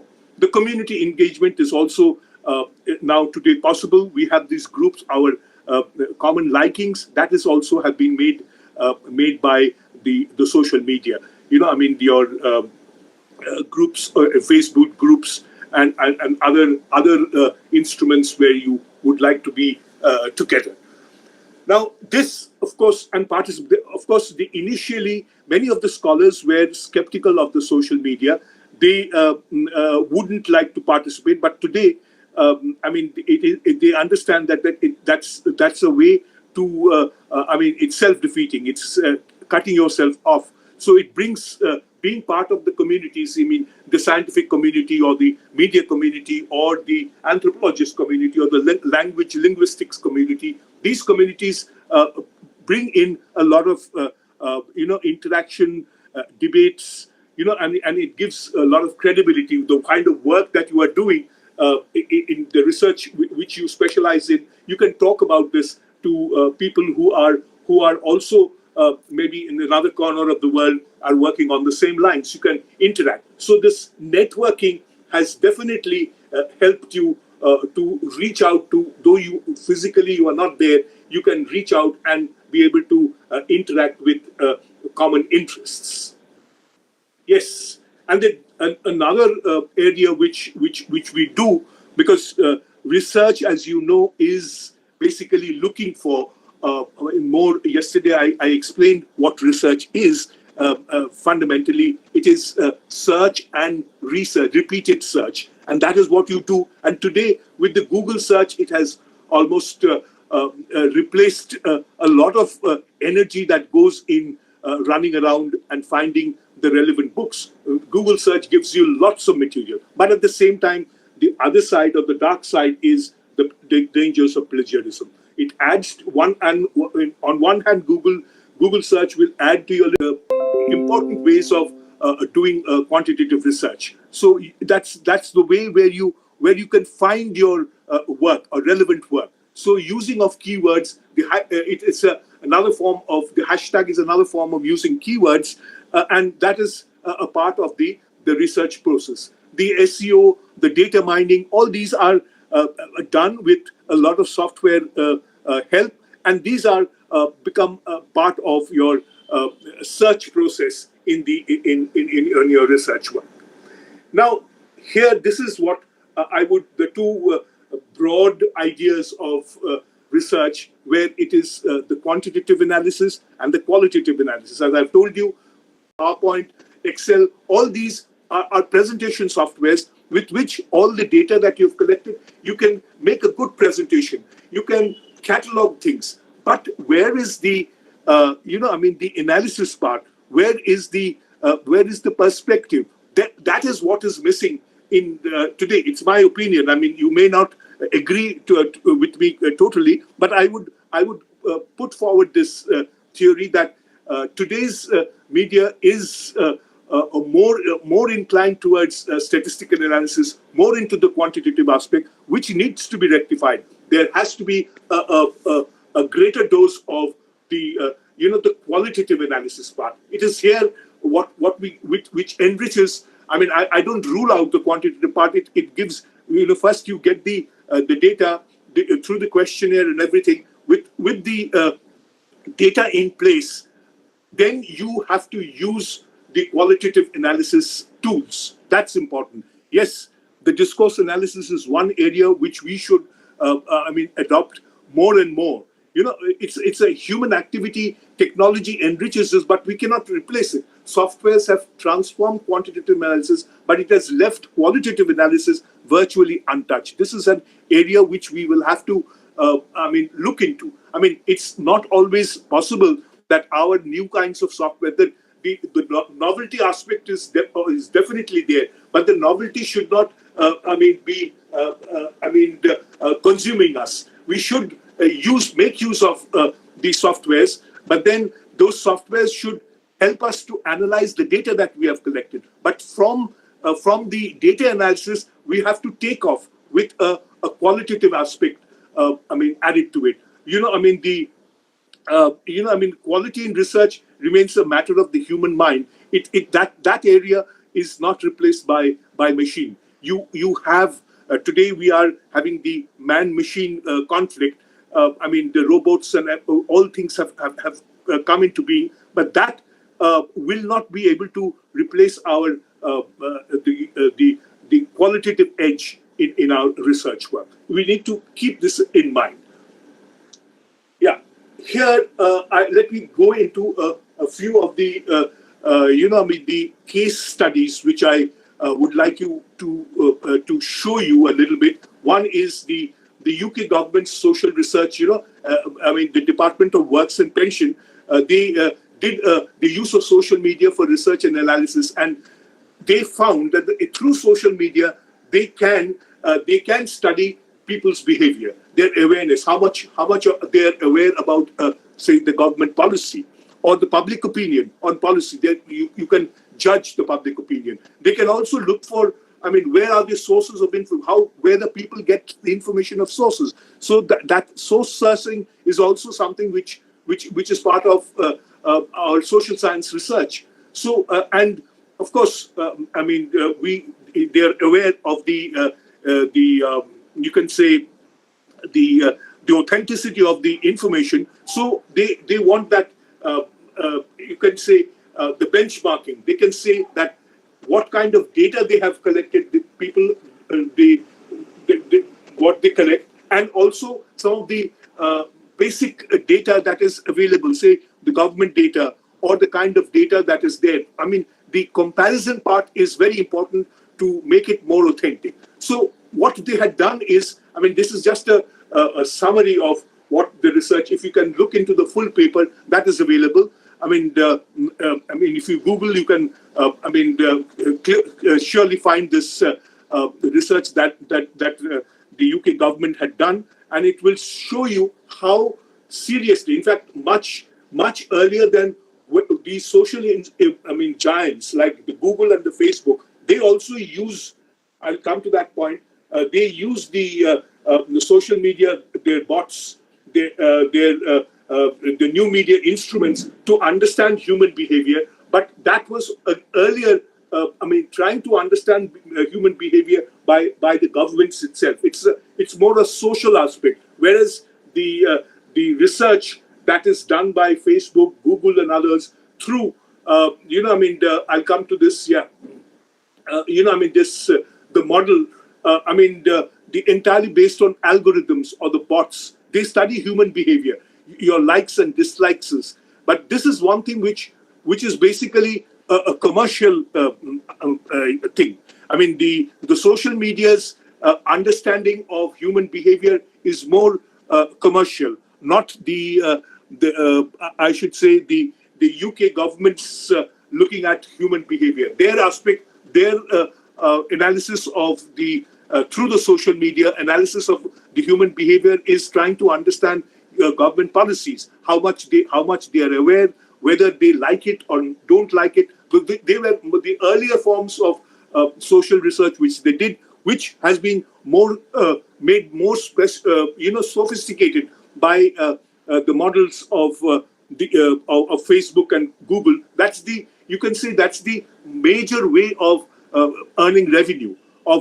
They use this bots or the robots. I mean, it's a short form of the bot is the short form of robots. These are small,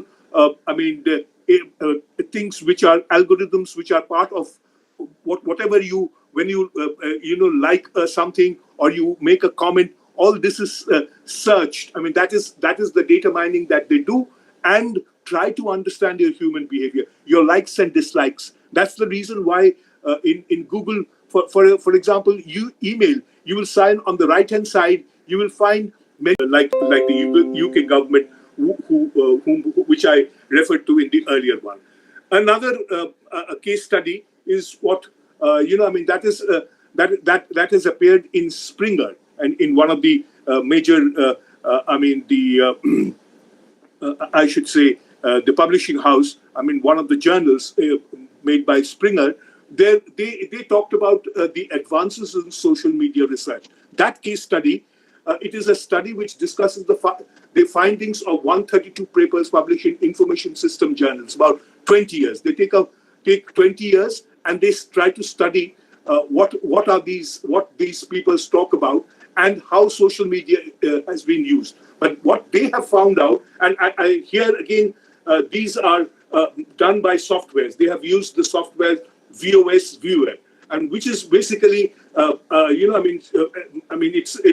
is a software which visualizes. It draws graph showing similarities between publications and authors. That is something, a software which they have used, and that is, as I said, these softwares help you to categorize. So what they did was they used the keyword. It's a keyword-based research, and they created categories of the social media, articles. What kind of themes that's there? I mean, basically most of the articles that are being written in on social media or using of the new media, the social media, is on marketing. The social media for marketing, social media and value creation, social media. Sometimes its negative aspects are that also. These are the predominant themes, rather than actually the content. Maybe how social media ideas like how social media has helped the public space, public sphere. Those things are more socially relevant. But unfortunately, the social media research is more towards trying to understand human behavior towards choices or choice or desires, what you want to buy. Those are the things which are researched upon today. The findings like the social media platforms have redefined the ways in people choose to communicate and collaborate. That's truth. Emerged the virtual knowledge of communities and self-help networks, behavioral side of social media, integration of social media for marketing and organizational purposes. So the attempt by these great platforms, Facebook or Google, what they do is they are trying to understand your behavior. They use the bots and try to understand your behavior to understand what you would like to buy.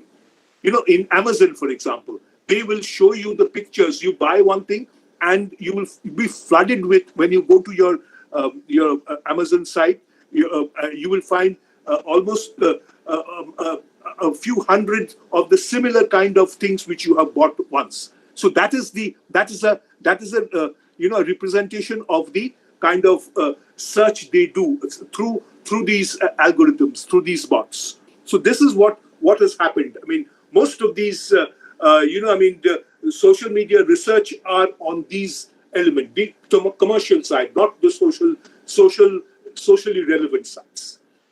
The business model of I've told you, the Facebook and Google. That's how they build their revenue.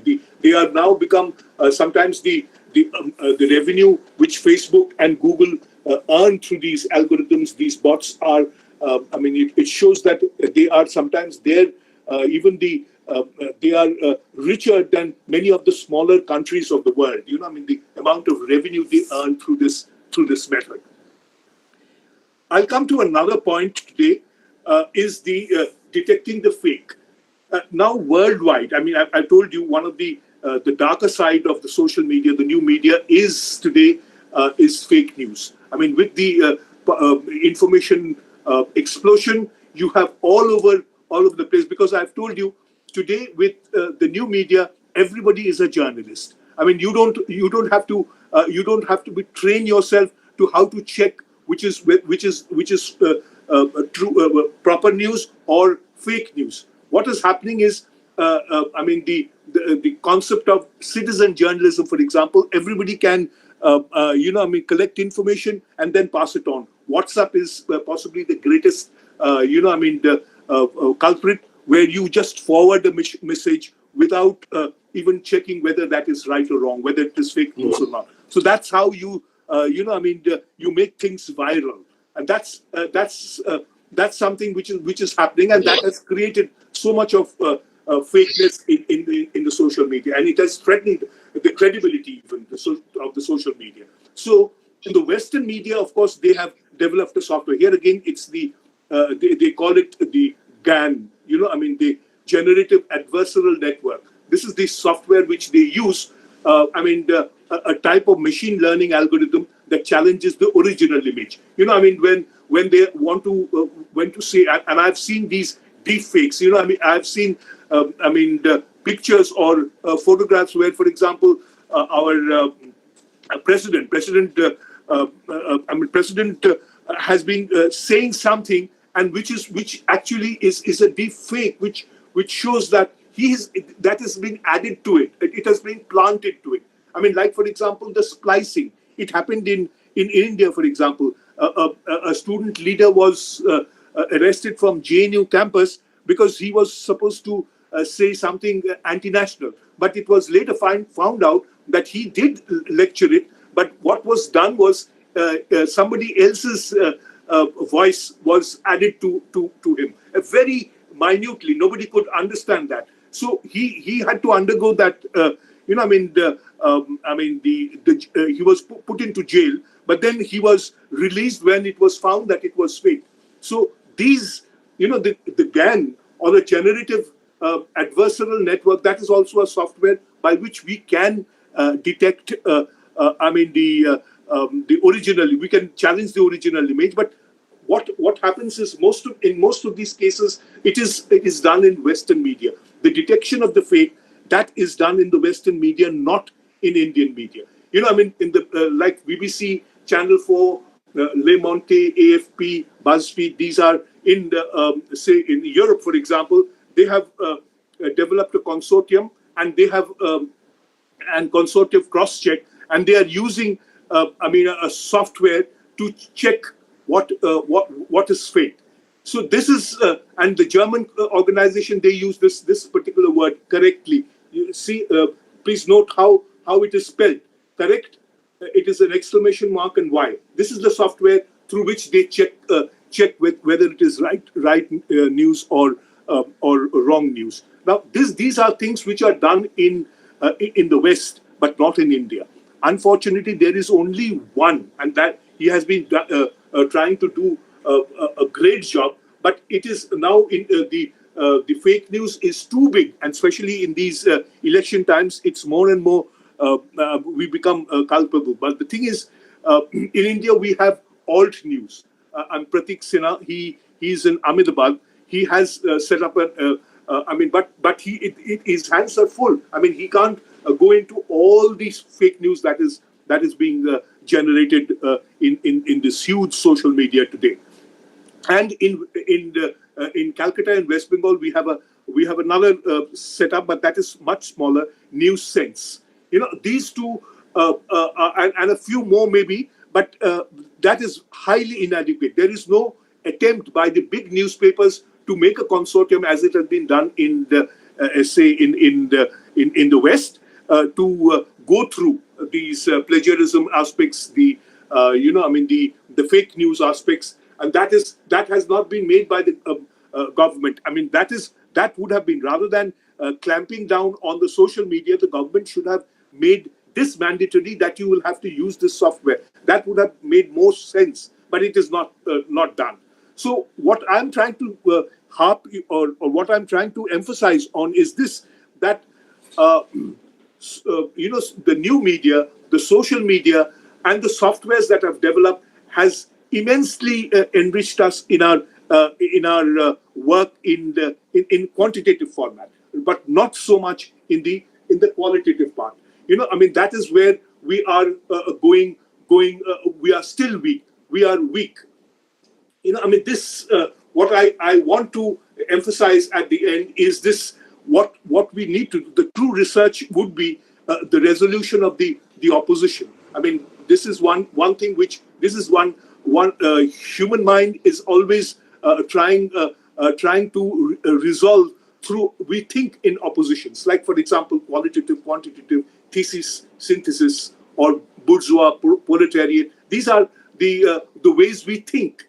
But what sometimes we do is, with all these new media platform, the tools, we are constantly emphasizing on one aspect of that thought process, the qualitative aspect, not the quantitative aspect. We need to put together. We can compare. Comparison is always there. We need to, and research is a method of comparison, but the ideal way would be a resolution of the oppositions, or this dialectic, and that can come through a mixed form of research. That is what I feel one should do in a future form of research. We will have to strengthen our our qualitative aspects, our thinking process, our analytic processes, our interpretations. That interpretation aspect can't be done by the till so far. No, no tool or new media tool has helped in our interpretation. It has helped in analyzing. Of course, you can take, if we take it that way, that the first steps of getting the information and then trying to put it into groups or in the different segments, categories for categorization, that is fine. But then to build up on this categorization, we need an ideological, a theoretical framework. Those theoretical frameworks are still missing in our today's media research. I will stop here, and I would ask, our audience, if they have any questions which I can get and clarify.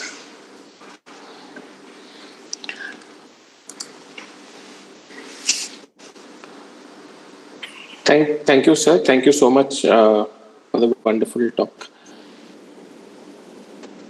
If there are any questions, I will post it on the chat box, and I also will probably read it out to you.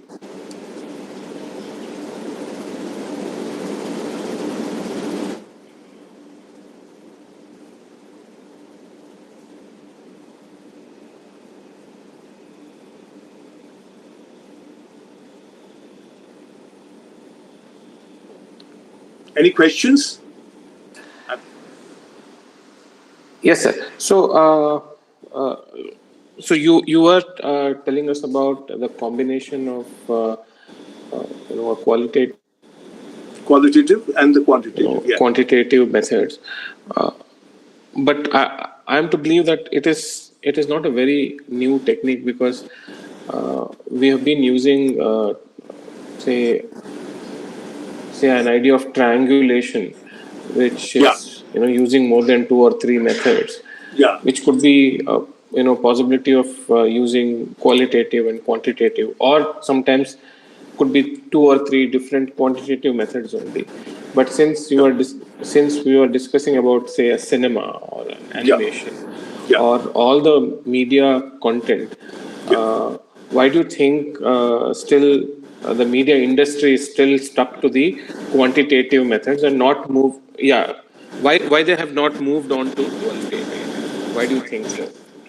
Well, this is a very difficult question. Maybe the media people, especially, they are enamored with the newness of the new softwares. In fact, I find many of my colleagues, they are trying to compare. I mean, why are you still stuck with SPSS? I mean, it is just statistical thing. You should look into explore Python. Then the other one would say, why not R? I mean, all these softwares are more into the numerical analysis of the research findings. That is what, but they are not I should say, no.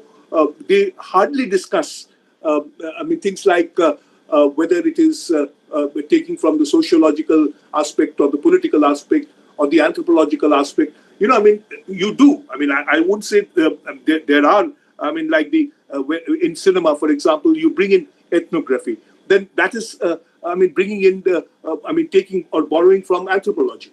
I mean, you take a psychoanalysis. You take a philosophical aspect. You take a historical aspect. Even in cinema, for example, you take the semiotic aspect. I mean, the language of science, and that semiotic aspect comes from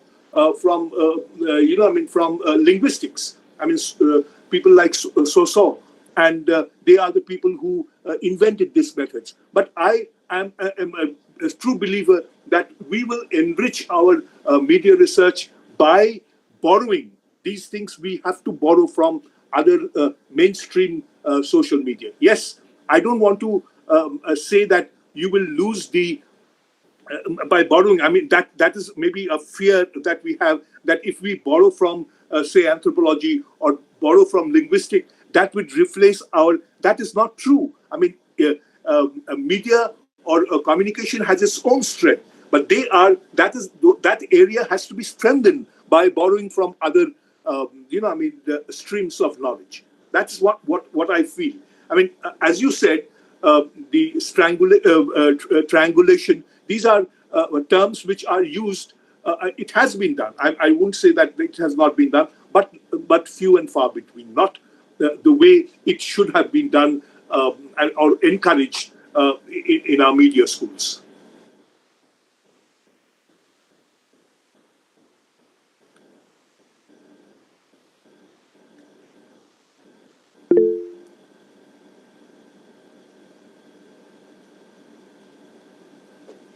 Yes, somebody is trying to ask about the bots, it seems.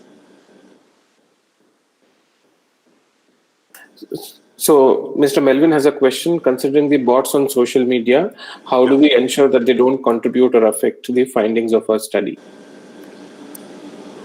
Well, it already affects us. I mean, you can't stop. Facebook from using the bots or Google from using it bots to understand our behavior. You can't switch it off. They don't say that you can switch off their the method of understanding you. They will go on to it, but then you will have to. On one hand, you will have to ignore them and build your own process of thought. You shouldn't be disturbed by because that is the way they earn their bread. The Facebook earns their bread by using the bots or the Google. I mean, that is their business models. They will do it, and the social media will do it. I mean, that you will have to ignore, but that doesn't mean. I mean, like all the ideas that if the robots come, they will take away our jobs. That will not happen. The thing is, we are not using our thinking process. And there will be new areas of thought process. I mean, I can use, if I can use one sentence from Shakespeare, saying that our thoughts are as plentiful as blackberries. That is it. It doesn't disappear. It grows. It goes on increasing. So it's not to be feared. I remember in this has happened in Calcutta, in West Bengal itself, at one time, and that's one of the reasons why West Bengal, with all its talents, they have gone lots behind in the generating, the computers or computer knowledge. Because what has happened is, at one time, the government stopped using the computers, saying that it's eating up the jobs.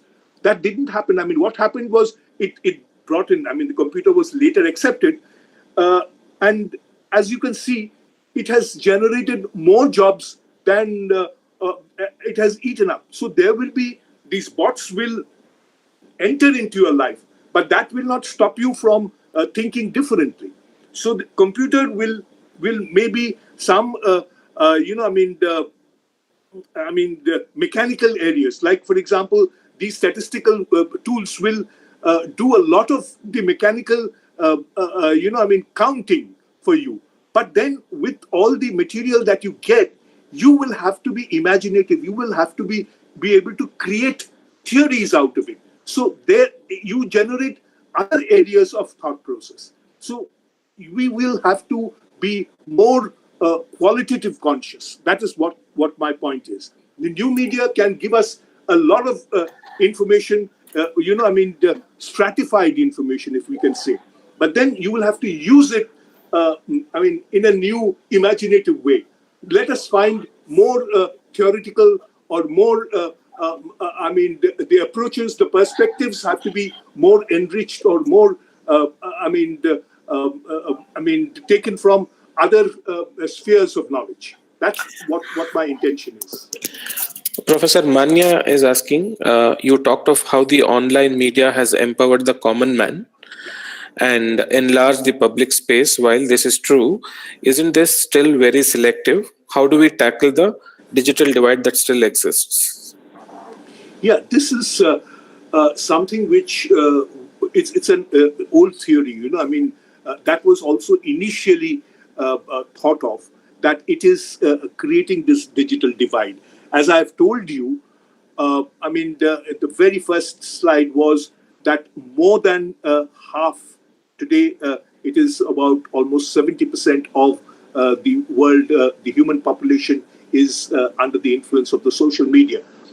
The social media is something which it will be. It's thing you can't stop it. It's like electricity, for example. You will not be able to live without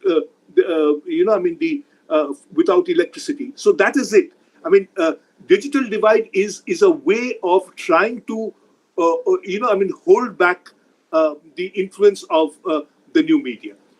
It is no point. You just can't switch off the light of your room and stay in the dark. That's one thing which one has to understand. The thing is, I'll tell you, if you talk about poverty, I have guided a lot of research in my area, and also when I was in Karnataka, when I was in Manipal, there was one colleague who came from US, was a Fulbright scholar who worked. I was for 6 months in our institutes. What the research which he did was the use of the mobile phone. How effectively the mobile phone was used by the fishermen of the Karnataka coast. How they have increased their earnings. The thing is how the mobile phone has helped them to understand the tides, the markets, the market prices. So that is something which helped the common fishermen to earn their increase their earnings. Here, for example, in Shantiniketan, where I very often go, one of my students, who is now a professor there in Vishwavarati, worked on the the tribals, how with the mobile phone they have increased their earnings, how they for example a driver or a sweeper, they get calls through the mobile phone for their occupation. But it is wrong to say that it is creating the digital. Yes, the people who have no access to the internet are still deprived. It is important that we make that internet. The reach go to the lowest. At the ground level, the grassroots level. For example, in another area, I talk about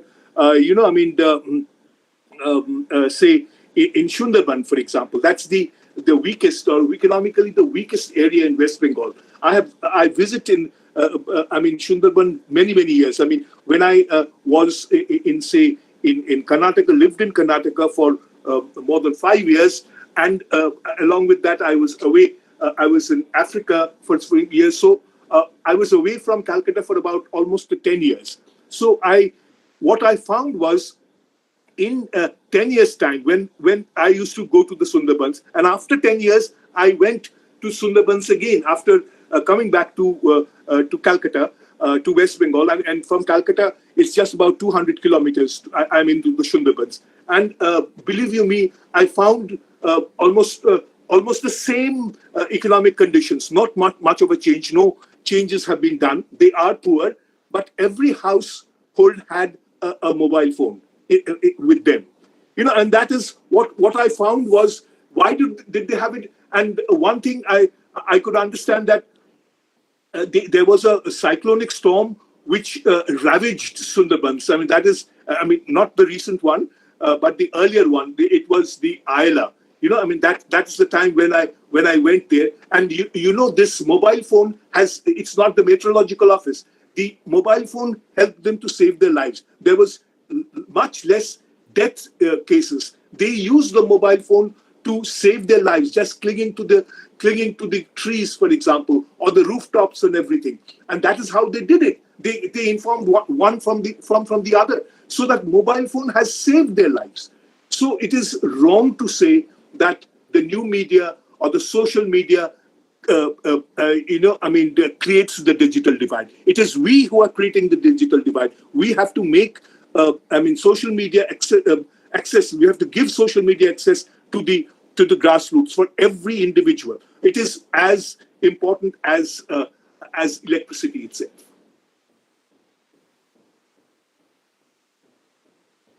I hope we. Yeah. Professor Manya and Melvin have one more question. Yeah. They're asking, could you talk a little more about the potential of research on social media, particularly qualitative research methods to analyze, say, online forums, also the ethics of analyzing such data, consent form, etc. Melvin is adding to that. He's saying ethics also about withdrawal of participation on social media research. Well, if I understood you correctly, the thing is, ethics is a different question altogether. I mean, you might say that whether using the social media is ethical at all. I mean,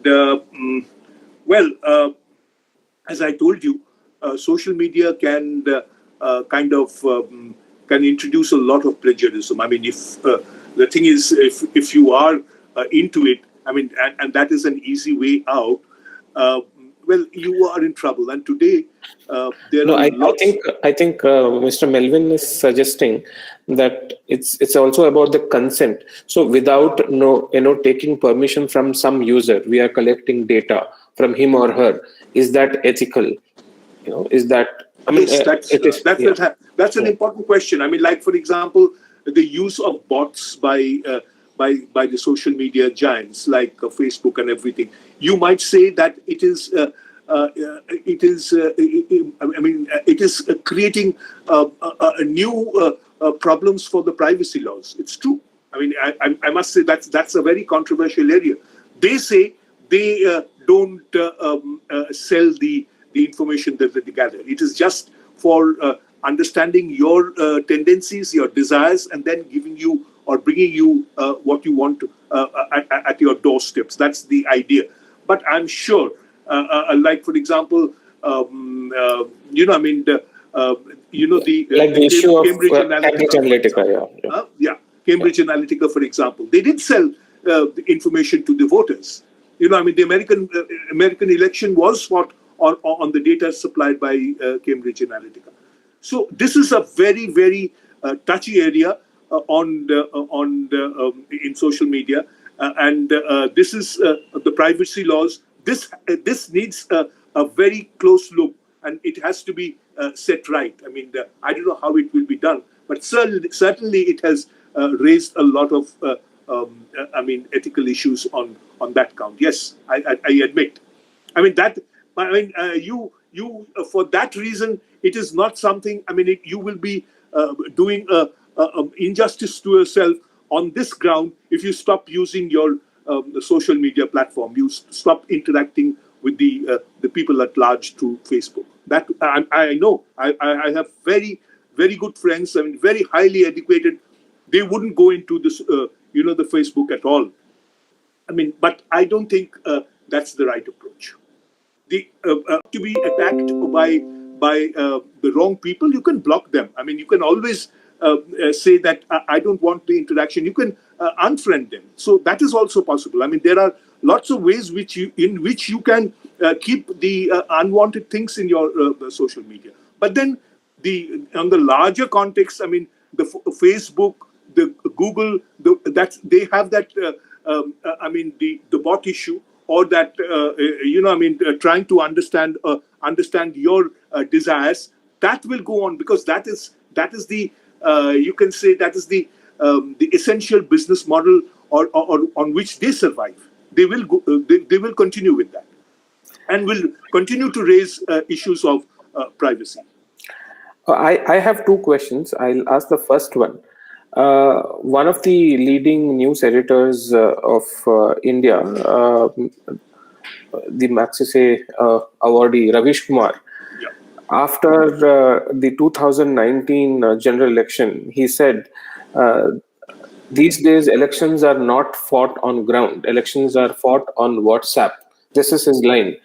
And also, adding to that, Paranjay Guha Thakurta is also one of the leading newspapers. So he also came up with a new book, which suggests that how the Facebook, face of news, Facebook, Twitter, or even WhatsApp or other social media giants, they are inclining towards a particular political party or on those line. So, what do you have to say about it? Well, I go by this idea. I fully admit. There are the dangers of social media. The flip side is there. The dark side is always there. But we should not, give up the advantage of social media because of these dark side. We have to be cautious. The thing is, for example, you can lose money if you are not careful. The credit cards can be misused. There are so many pitfalls in using of the social media and online. But tell me, will it for that? Will you stop using the ATMs of the banks? Like for example, there is so much of crime in our society. For that, will you say that I will stop interacting with the people? I will avoid humanity. That is not possible. So being conscious of what harm social media can do, it's my personal opinion. I feel that that part is not greater, or the harm that social media can do is not greater than the good that social media has done to humanity today. That is my opinion. You may not agree, but yes, you have to be cautious. The darker side of it, you will have to know how to control it.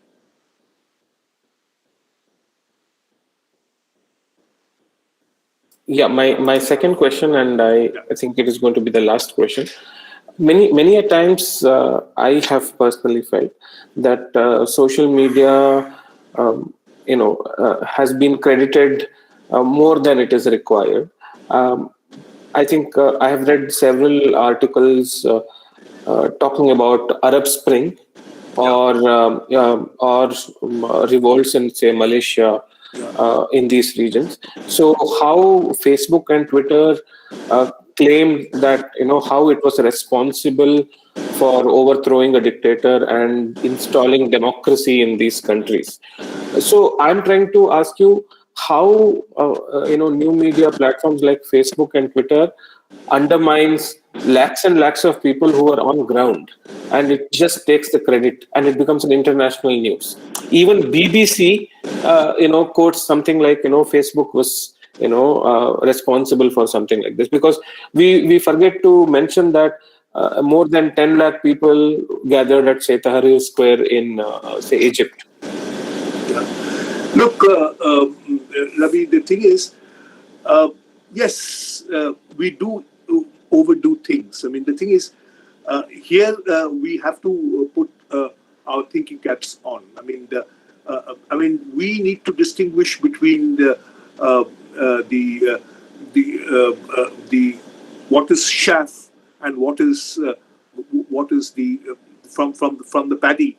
You will have to be able to take it out. I mean, take the wrong things out. I mean, yes, it did to some extent contribute to the social media did contribute to the Arab Spring, but it did not kind of overthrow the dictator. If we say that the social media overthrew the dictator, that would be wrong. There were lots of other things.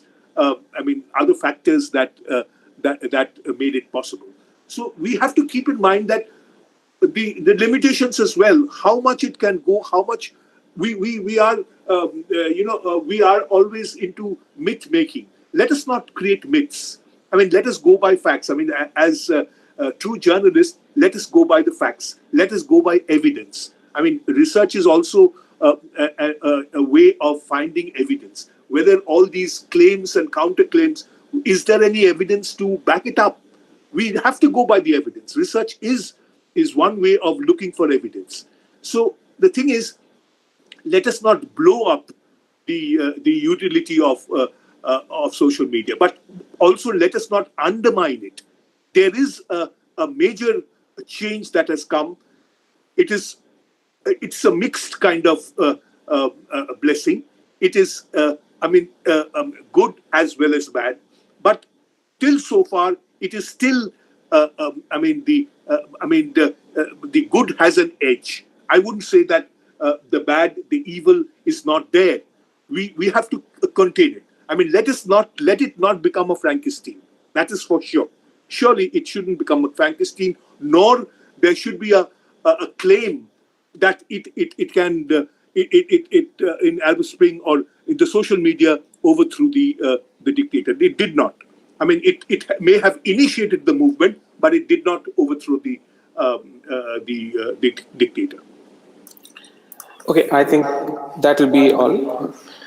Thank you so much for this wonderful session. Thank you for taking us through new techniques and new media techniques in media research, and also talking us through about deep fakes, fake news, Yeah. etc. It was a wonderful session. Thank you so much. I think in few minutes from now we will start the next session by Dr. Meera Baindur. Thank you, sir. Thank you so much. Thank you. Thank you. Thank you.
Good evening, everyone. So we are starting in 5 minutes or so.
Hello, Tapasvi and Manya. I'm online. Okay. So shall we start then? Yes, please, Tapasvi. Okay. So good evening. Welcome back to this final session of this workshop. So it's my pleasure to introduce my guide, Dr. Meera Baindur. Dr. Meera Baindur is an associate professor of philosophy at Manipal University, Jaipur. Along with this, she volunteers as the chief editor for a philosophy website called barefootphilosophers.org, initiated by Dr. Sundar Sarukkai. She has a doctoral degree in the interdisciplinary area of environmental philosophy from the National Institute of Advanced Studies, Bangalore. Her research interests include environmental philosophy and environmental humanities, conceptualization of nature in Indian thought, gender studies and interfaith dialogue, cultural geography and ethics of social media. She has authored the book Nature in Indian Philosophy and Cultural Traditions, which is published by Springer. Other publications include diverse topics around nature, such as rituals and sustainability, religious studies, landscape deities, and ecological practices in the Himalayas. Currently, she is doing research on Indian philosophical concepts related to the body through the framework of gender, place, ritual, and aesthetic traditions.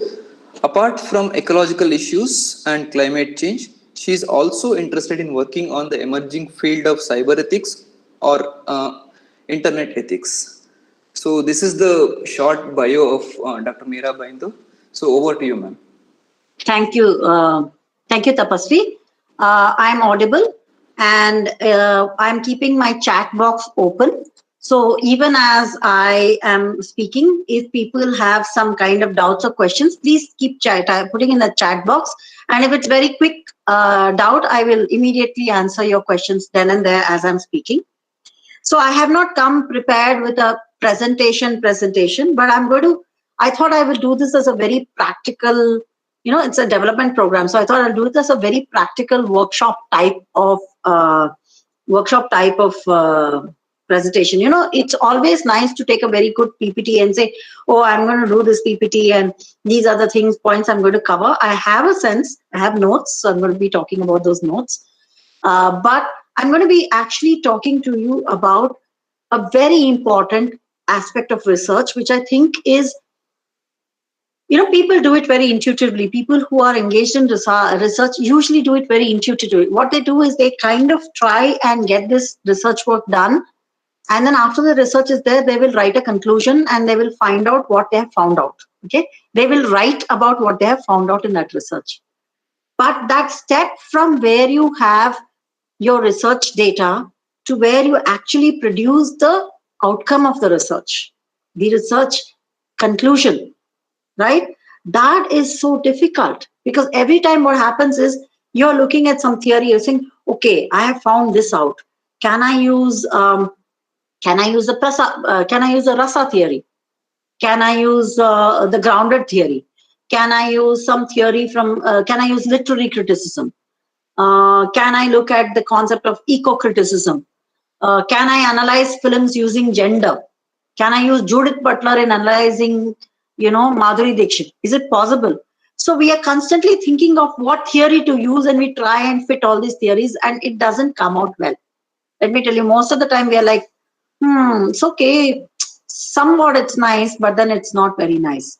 So I thought today I will create for you the foundations because I find that over years of doing experience including papers with Tapasvi and others, and a different range of subjects, okay, I have found certain kinds of, let's say, tips or certain kinds of techniques, different ways of understanding this. As a philosopher, we think deeply about anything we do.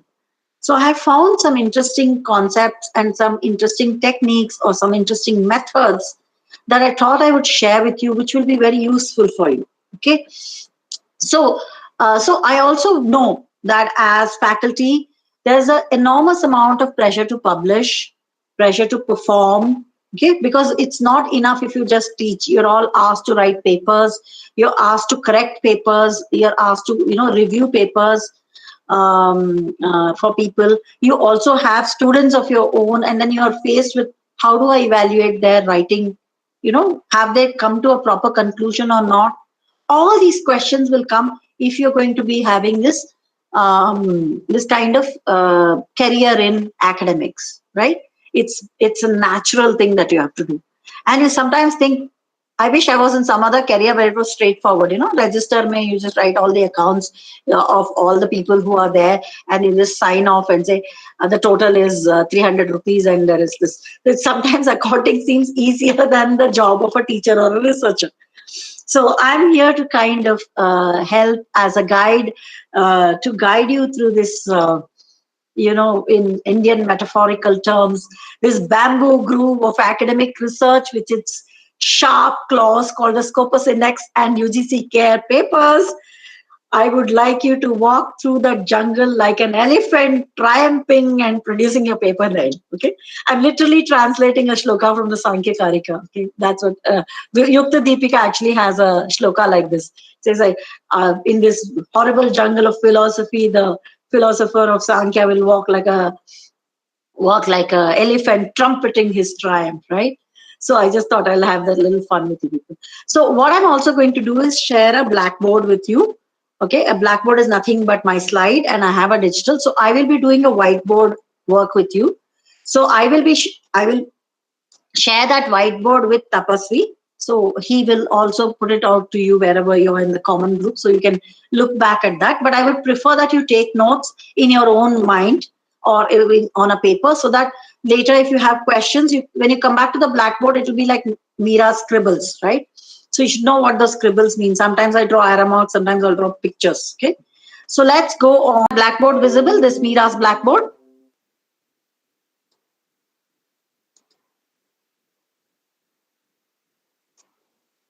Hello?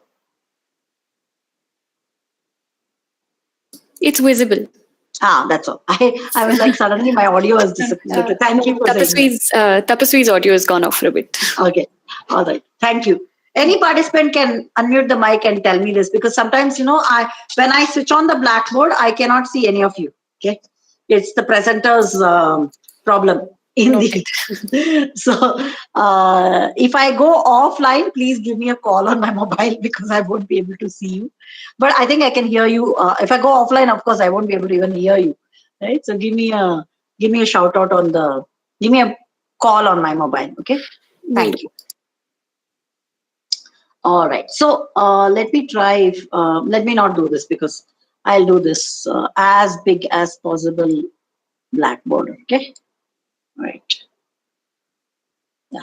So, by the way, what you're seeing is what I do in my online classes. So this is a really training for you on how this board is. If you can see me, this is called a Wacom board. It's a digital board, has a digital pen. It's a tablet, and if you write on that, you can use in PowerPoint. This is a PowerPoint slide with a black background. I just formatted it. You can actually write. Okay, so this is my new whiteboard. Okay, and you can also erase. So for those of you teachers who are struggling with online classes, this is a wonderful way. I know it's an investment, but most of the time departments buy one and teachers use it in the classroom. Okay, so it's called a Wacom board. So that's one tip already for you, which is not in the syllabus. Okay, so let's look at this. Okay, what I said is that when you're doing, so there are two aspects to it. The first part of today's lecture will cover how do you go from data to conceptualization, right? Or how do you go from data to your conclusion, right? The second thing that I'm going to, and this will apply to all types of research, including media research. I will draw my examples from media research as much as possible, or film studies, because that's, I have understood film studies a little more better than actual research on media. I have a very good friend called Dr. Sahana Udupa, who has done media sociology. So I will also draw my examples from her work and what she has shared with me. The second part of it is sort of a tip, like writing a paper or writing your results. Okay, both these are actually, we think they're separate, but they go hand in hand. Okay, and we're going to talk about data to conceptualization, and the second part of the talk we're going to talk about writing a paper. So I guess till about 6:30 or so, I will be talking about the first part, which is the heavier part, and then I will give you the second part of it, which is about writing your results or sharing the thing. Okay, you've had a lot of people talk to you in this FTP about what it is to do a research proposal, right? How do you do a research proposal, etc. But here is the thing, right? You think that the data which is collected, you will finish research proposal and then you will get data and then you will write. Okay, or then you will not write, but you will conceptualize, you will get your theory. Let's call it theory. Why avoid that word? You will get your theoretical basis, right? You get your theoretical basis and then you will write. Okay, and we all try this, but when we get here, there is a big wall. Sorry, the wall is horizontal, but it is a wall or a river. And you can't cross this river because somewhere the data is saying something. The theoretical basis is which theory? You know, there's a lot of questions. Which theory? And when you get some theory, when you're writing, you're like, I'm not happy, right? So the point is, here's what I want to tell you. The secret to this is this.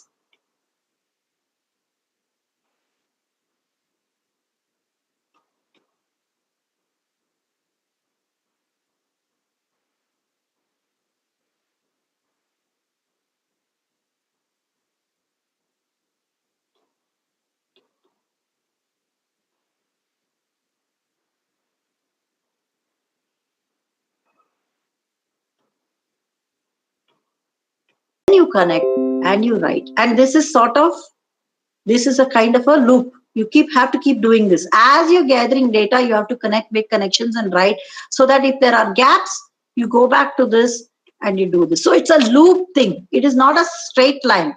So what you're seeing as a research proposal to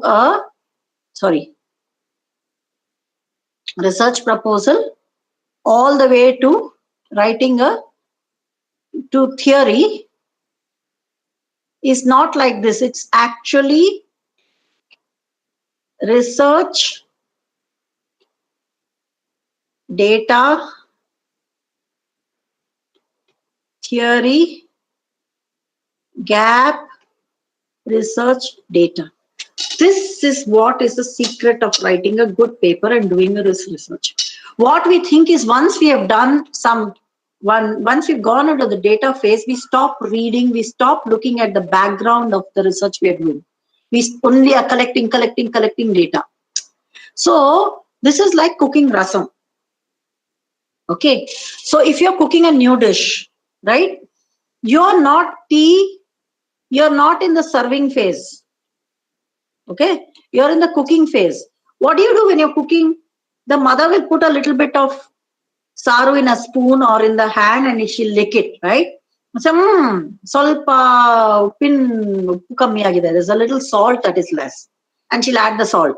Then she'll add the salt, mix it. Again, taste it and say, maybe it needs a little bit of thickening. So let me put a little bit of rice flour into it. So you mix the rice flour and you put it into it and then you mix it up. Then you taste it and see, this is okay, but then khara ne kammi agide. Let's add some more, spices into it. Then you say, why not add some extra, this particular jeera I have got from North India. Let me add that jeera and see how the taste is. So constantly what she's doing, she's gathering the data of the taste. She is comparing it with the ideal rasam that is supposed to be done. And then she's finding the gap and then deciding research on what is missing and then adding that research again, adding the data, and then again checking it. So what we do is we think once we have done the proposal, it's bye-bye. We have to straight get the theory. We never go back to the beginnings of our research because we get so involved in, student doctoral committees and research committees. And even our research committee, we become very adamant. We become very rigid.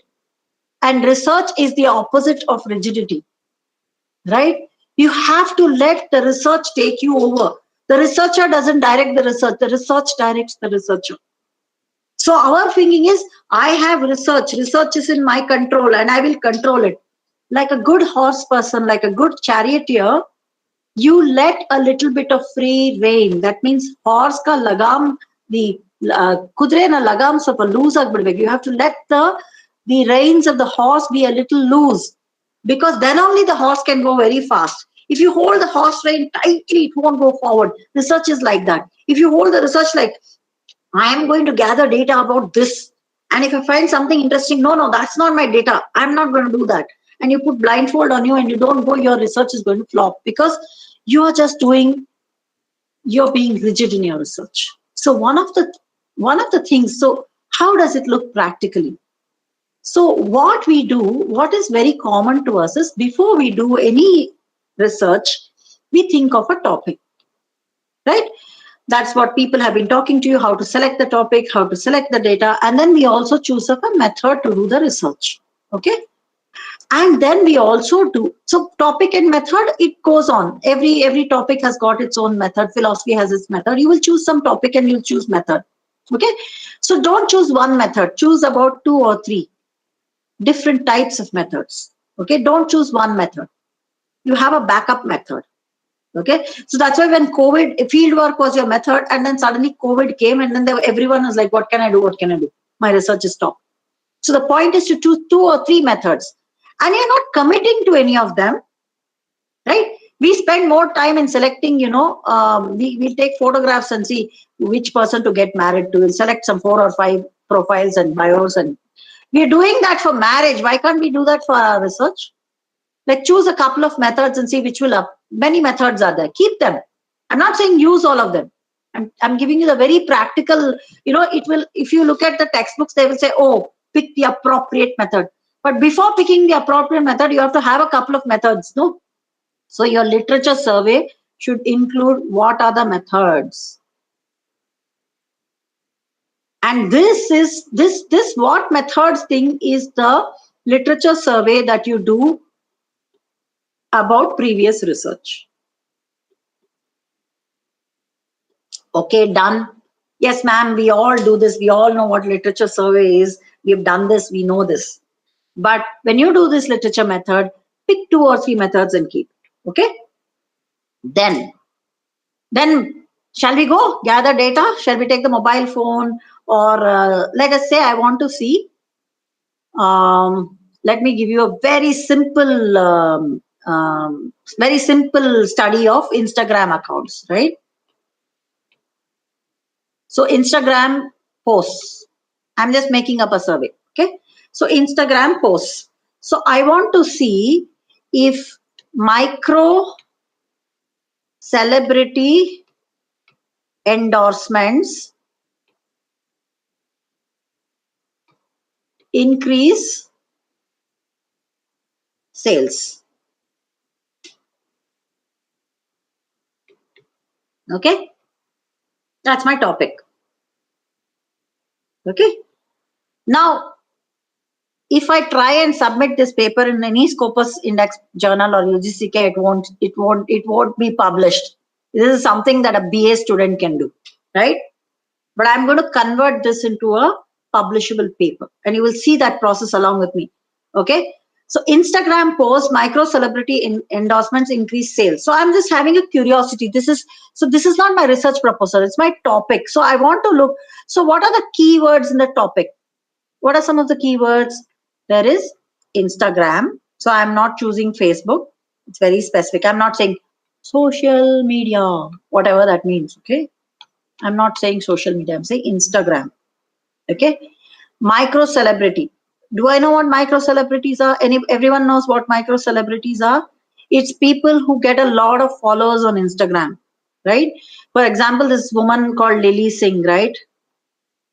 She has about 9 million followers. There's one in India also, Dolly Singh. She's a comedian on Instagram, and she has a lot of followers.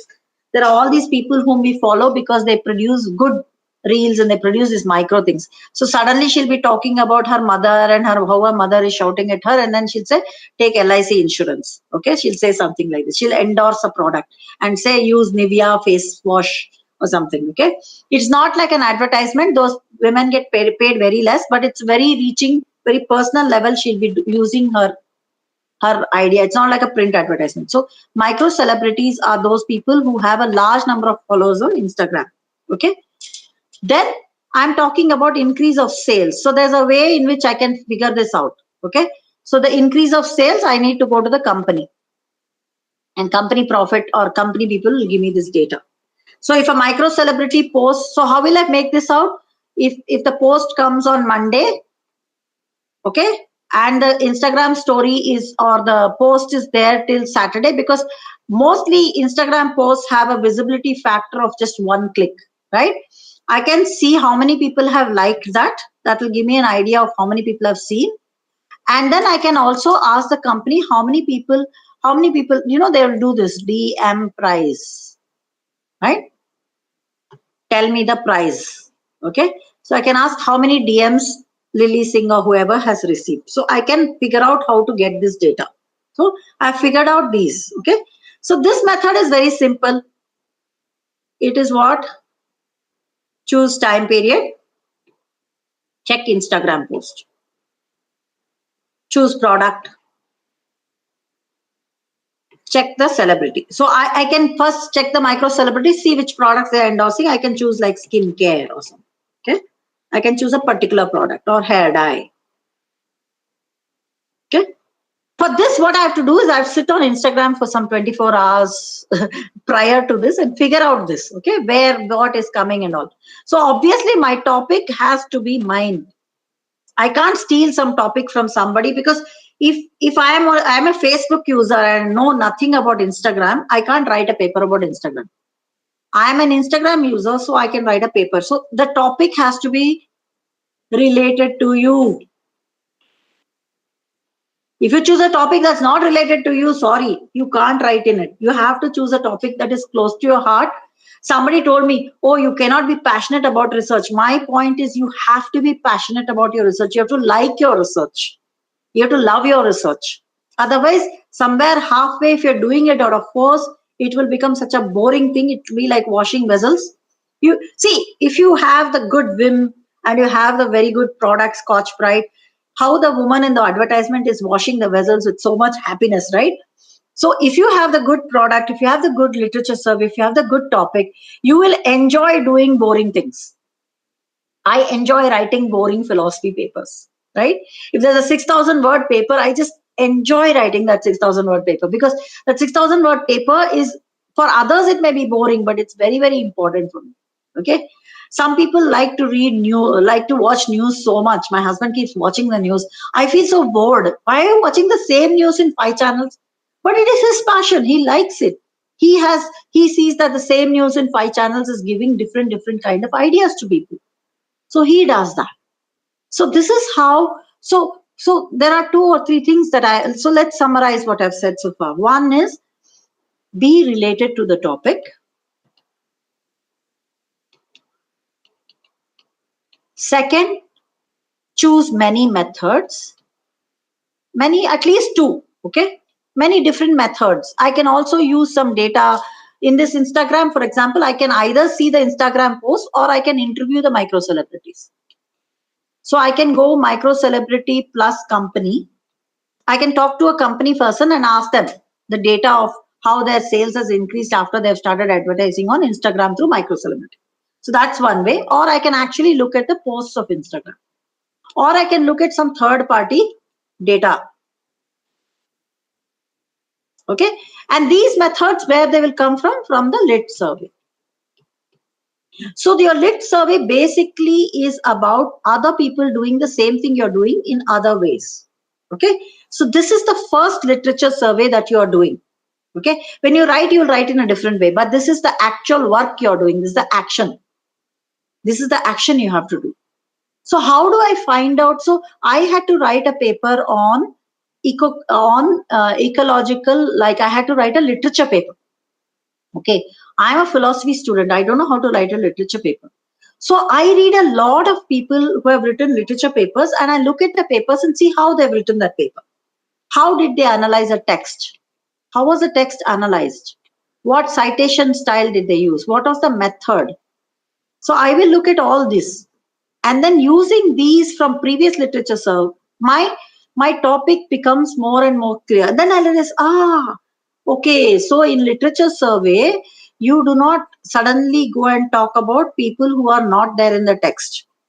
So when you're doing something like when you're analyzing Madhuri Dixit, you don't suddenly start talking about Aishwarya Rai. You have to stick to the text you're studying. Okay, if you're studying a particular movie, you have to stick. If you're studying Apu trilogy of Satyajit Ray, you will study Apu trilogy. You won't suddenly talk about, Rituparna Ghosh's movies. Okay, so you're going to stick to that particular method and that particular subject. So this is what I learned when I saw other people's. Because in philosophy, as we are talking about Descartes, we'll go and talk about some other philosopher. It's quite possible. You can do that. But apparently in literature, you don't do that. So by looking at other papers, I learn not only my methods, I also learn how to create the topic. I learn how to kind of focus on the topic, right?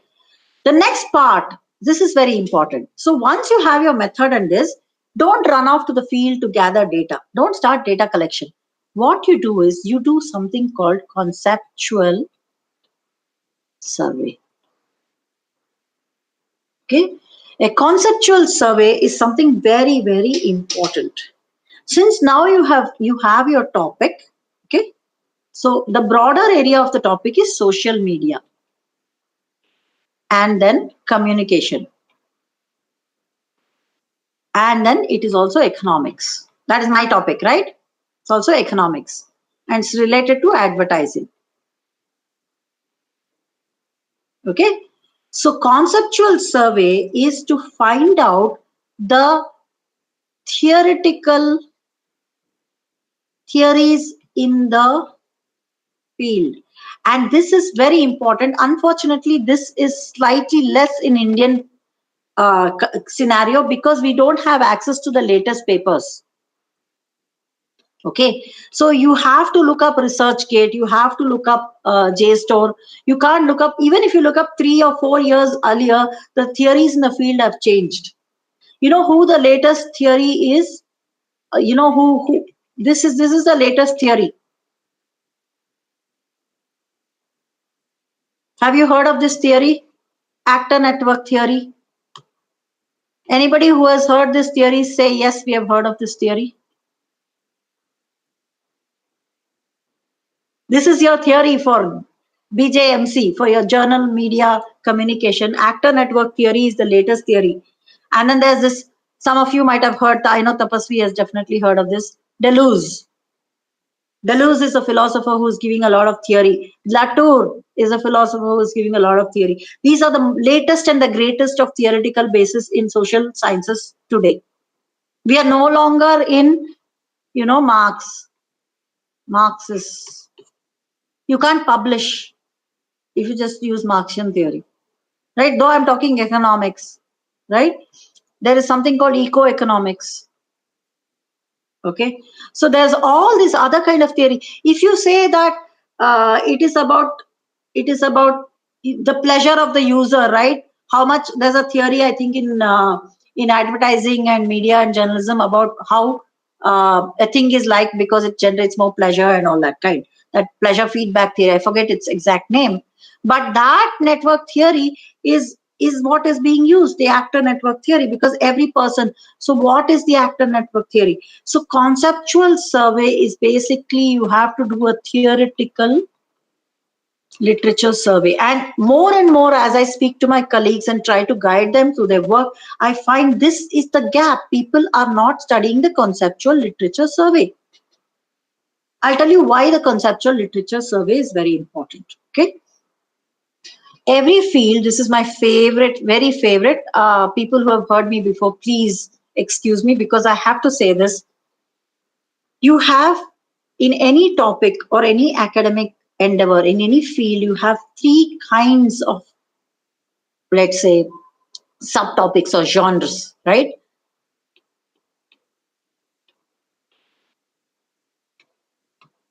In fact, our whole disciplinary system is divided like this. Context is the text, content is the text, context is the situation or the background, and concept is the ideas. Okay? All of us are very good when you're in the social sciences, you're very good in content and context. But you are this particular jump is slightly more difficult because you think concepts are not important. So you're not able to write a paper. Okay? So I read a paper, I'm going to analyze a paper. I read a paper on Kavita, everyone is a general paper, right? Kavita Kane's feminist writing. Right?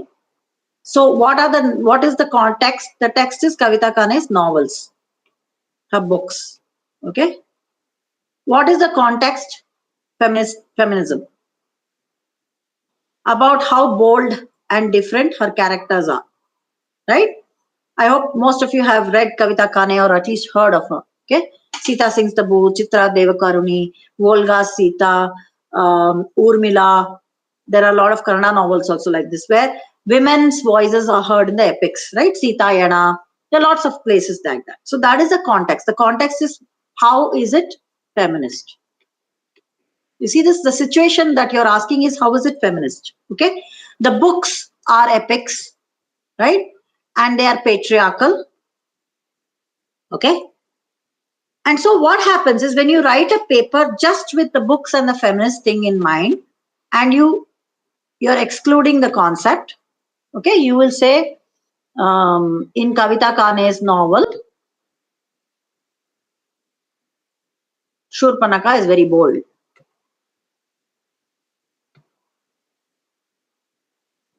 Okay? She argues. She doesn't obey. So all this is still within the situation. You're describing the situation. You're not conceptualizing. You're not moving to the idea world. You're still in the realm of the history and the geography. And so you are not, your idea is still stuck in not the ideal rasam, but you're thinking something to eat. You're not thinking which is the rasam there. Okay, what is rasam of rasamness? You're not thinking. You're thinking something to eat. Yeno and saru. Some saru is there. You're not thinking which is the rasam that I have to make. What is that rasam, ideal rasam I'm thinking of? Okay. So that is what I'm saying. There's no conceptualization. So look at how the conceptualization comes. Okay. So what is the conceptual concept? Okay. What are the concepts in this? Epics. What are epics called in India? Kavya. What are kavyas?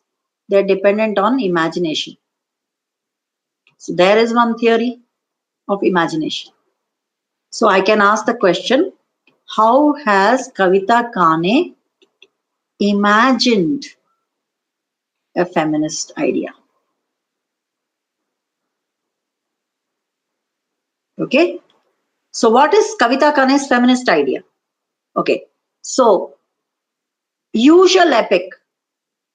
What happens is men speak to men, women speak to women about men, men speak to women. Okay.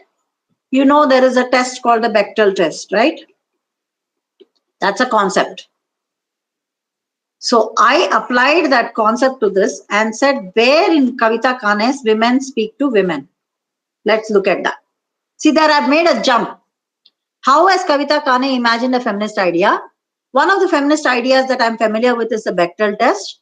So if I put Kavita Kane books to women speaking to women, not about men, what conversations do I turn up? You know what I found? This is, by the way, this is a presenting paper, so please don't plagiarize my idea. I found mother-daughter conversations in Kavita Kane's book.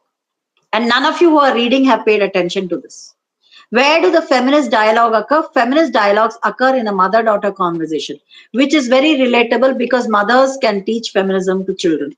So Kavita Kane's imagination of feminism is where the mother and daughter are. Descriptive is good when you're writing. but but your discussion and your conceptualization must spring from adding some concepts. And where will you get these concepts? Not after you find the data. Because first I decided this, then I found women conversation. So then I searched for women conversation, and then I found that the idea is of mother-daughter conversation. I didn't start out by looking at all feminist ideas in Kavita Kane. That is a descriptive paper. If I look page by page, I said page 1, she calls men fools. Page 2, she says men abandon husbands. That's a that anybody can do. No, why do you have to do research? I'll give my undergraduate student one highlighter and say mark all the feminist passages in this. He'll do it, or she'll do it. As a researcher, as a faculty, you're supposed to think beyond that. You're supposed to think of the conceptualization. So when I do conceptual literature study, I get an idea that I should look at the Bechdel test. And when I looked at the Bechdel test, so that was a concept, the Bechdel test.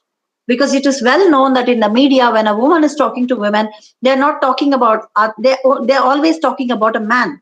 So there should be, if a feminist conversation is taking place, there should be a Bechdel test which shows that Kavita Kane's books are actually having women talking about women and about themselves. Two women are having a conversation with each other where a man is not the center of the conversation. Okay, so when you look at this, then you end up, you escape from that thing like Kavita Kane describes the suffering of women.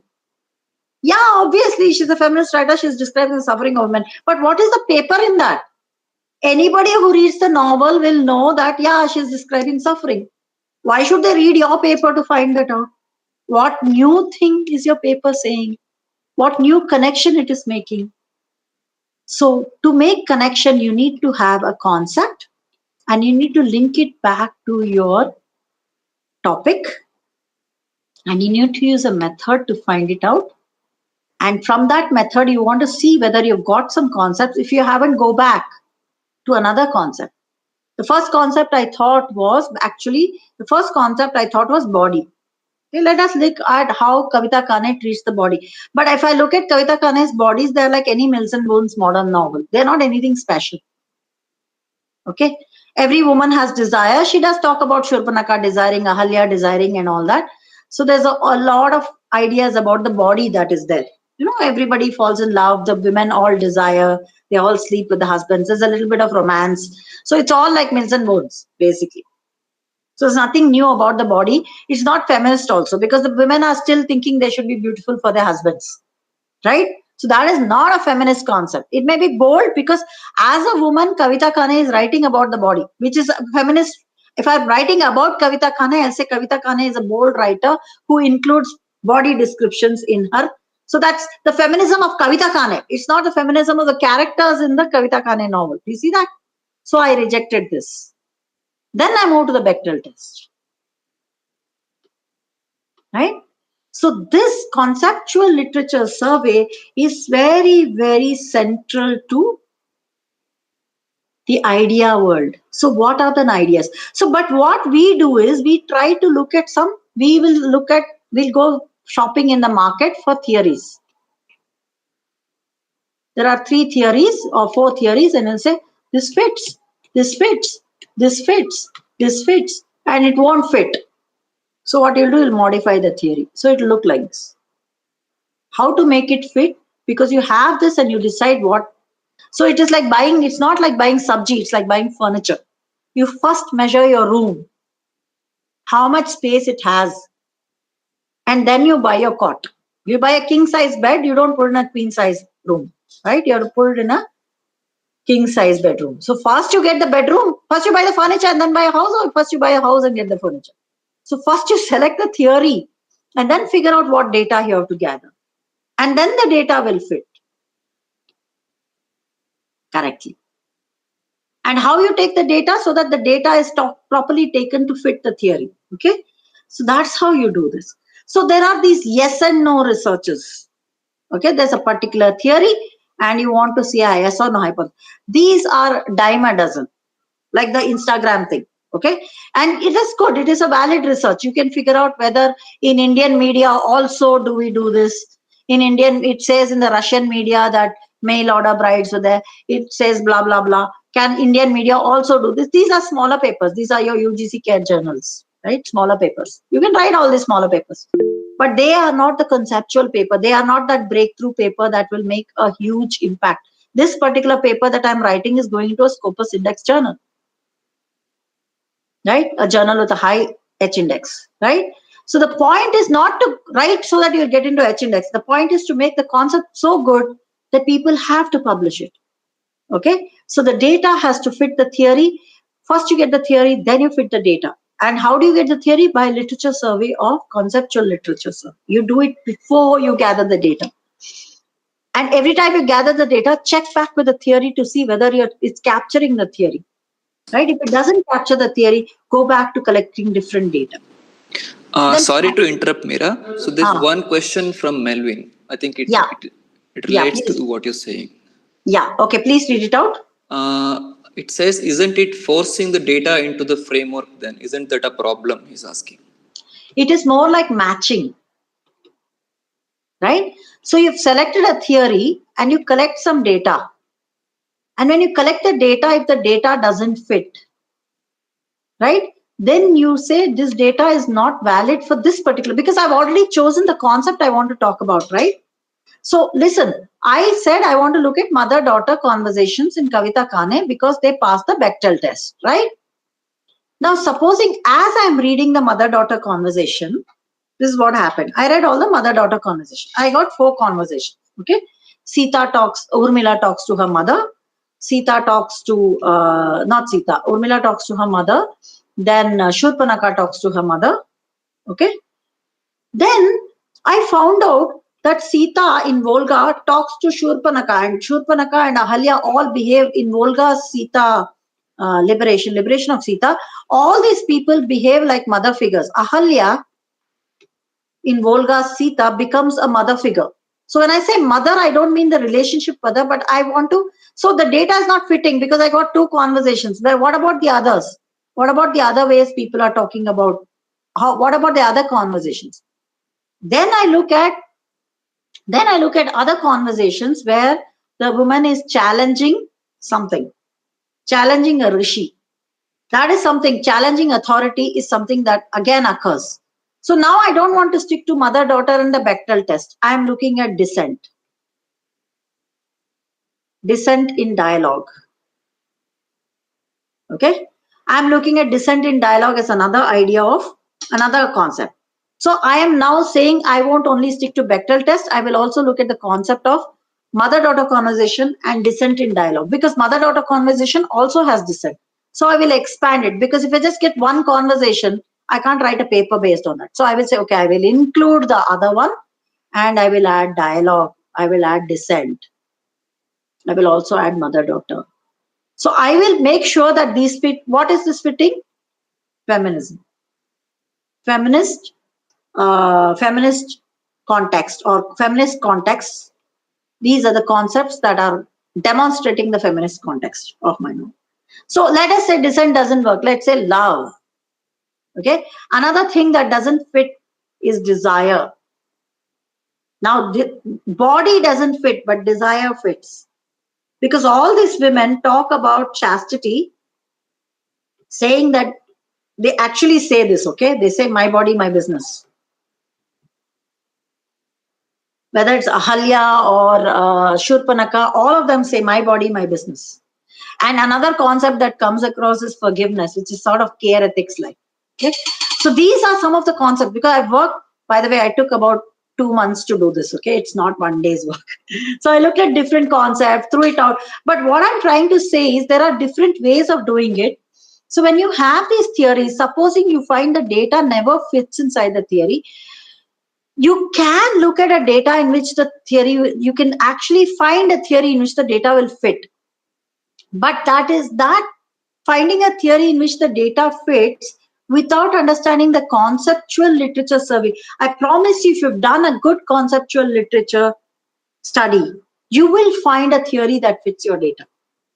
Okay, you will find some more concepts which will add to your data. So what people do is they collect all the data, and then by the time they are doing their paper, the conceptual literature, suddenly they'll find, oh no, I should have gathered this data and I didn't gather this data. Oh, I should have looked at this particular aspect, particularly in field work, right? And then something interesting is happening. You have to see what's happening in that field work. So when Tapasvi went and looked at all the Bhutakola rituals that were happening, suddenly we found something was happening, strange was happening in one of the Bhutakola rituals. And so instead of saying Bhutakola is blah, blah, blah, blah, he didn't say, oh, this is the different Bhutakola, I won't do it. He went and checked it out.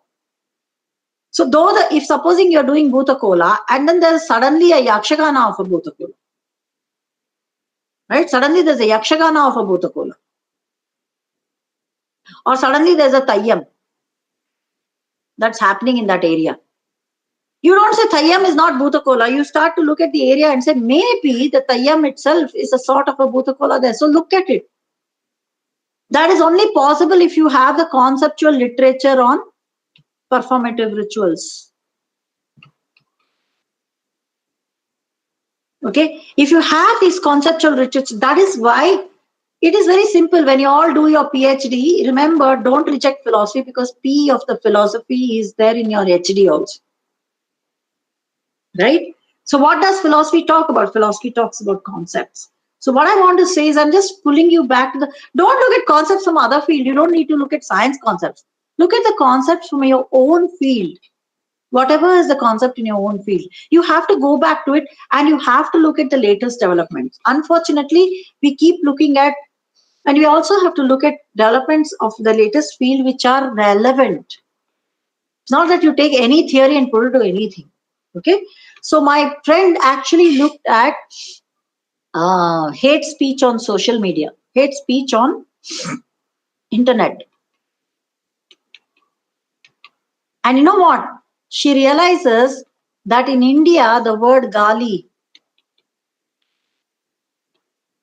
baikolodu, has a special significance. Okay? Hate speech is not gali. Gali is a different kind of a hate speech. So her whole book is on this. She has a whole book and she got a thousand so many euros of project based on this idea of hate speech. She calls it hate speech, but she's actually saying hate speech is gali, hate speech is. So here is the idea. So when you have a concept and you want to relate it to the local, and this is an English concept, white man's concept, translate. Dr. Sundar Sarukkai talks about translation as method. When you translate that English into our, you will get a concept in the local language. And that is where your research in India will make sense. Okay. So the concept of feminism, okay, in feminism, the concept of, when you translate what is feminism, it is, so what I did is I looked at the Natya Shastra.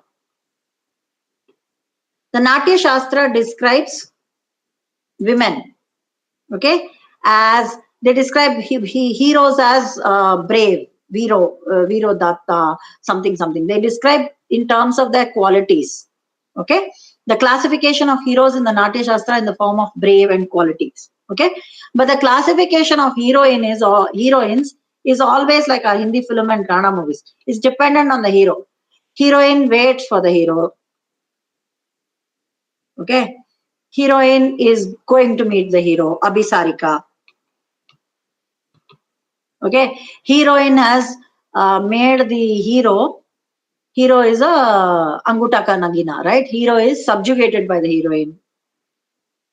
Heroine is angry with the hero. There is no heroine without the hero in Indian classical Natya Shastra. So this kind of feeling has, I suddenly looked at this description and I realized, hey, this is happening in literature also, in the epic also. So Sita is marrying Rama. She is going with Rama. She's being kidnapped and then Rama is rescuing her. Everything about Sita is about Rama. So is there a Sita without Rama? Rama Rahita Sita, that is feminism for me.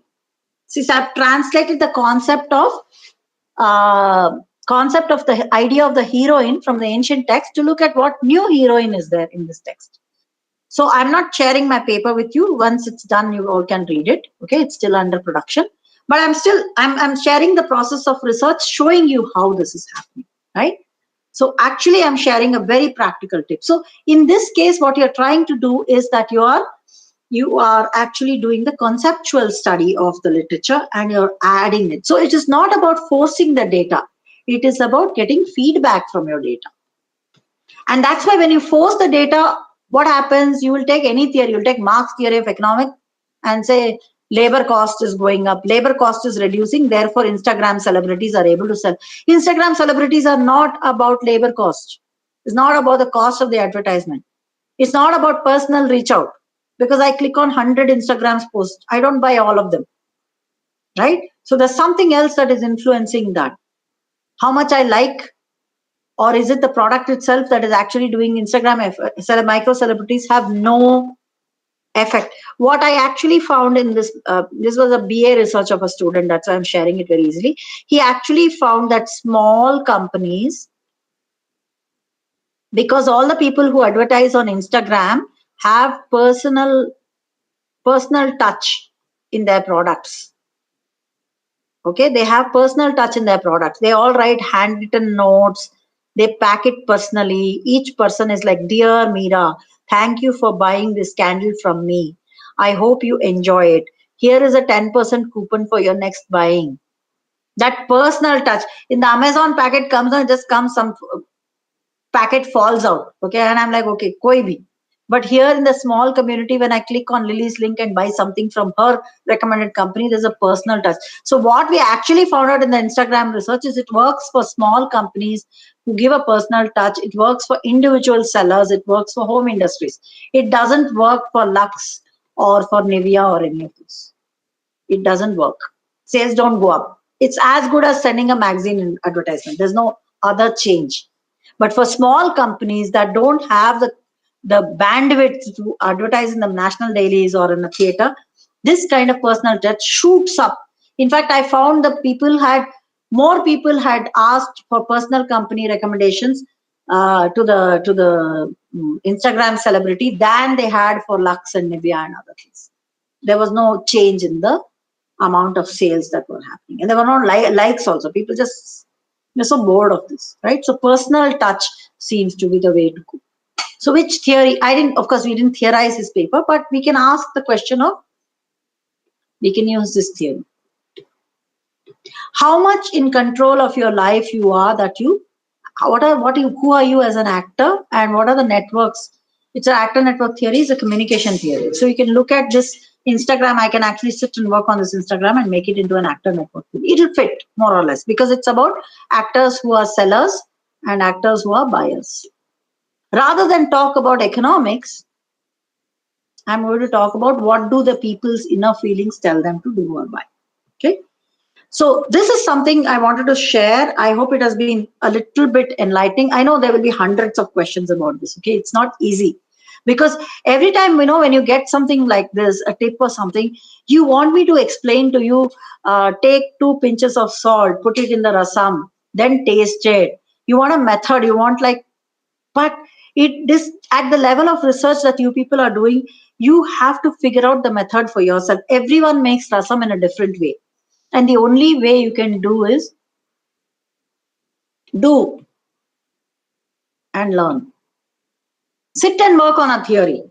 Sit and do this conceptual literature, and then see if it works. If you hypothetically do some literature work, it will not work. You have to actually try this out. You can't learn knitting on the internet by imagining needles. You have to actually sit and write that paper down. You have to actually collect that data. So most of the time, people have what I call head papers. I have 100 people coming to me in my chambers, my own professors and everyone, telling me, I have this idea for a paper. Will it work? It will work. Your idea is fantastic. Ideas are fantastic, but are you going to do what is required? Are you going to do the effort required? There is no shortcut.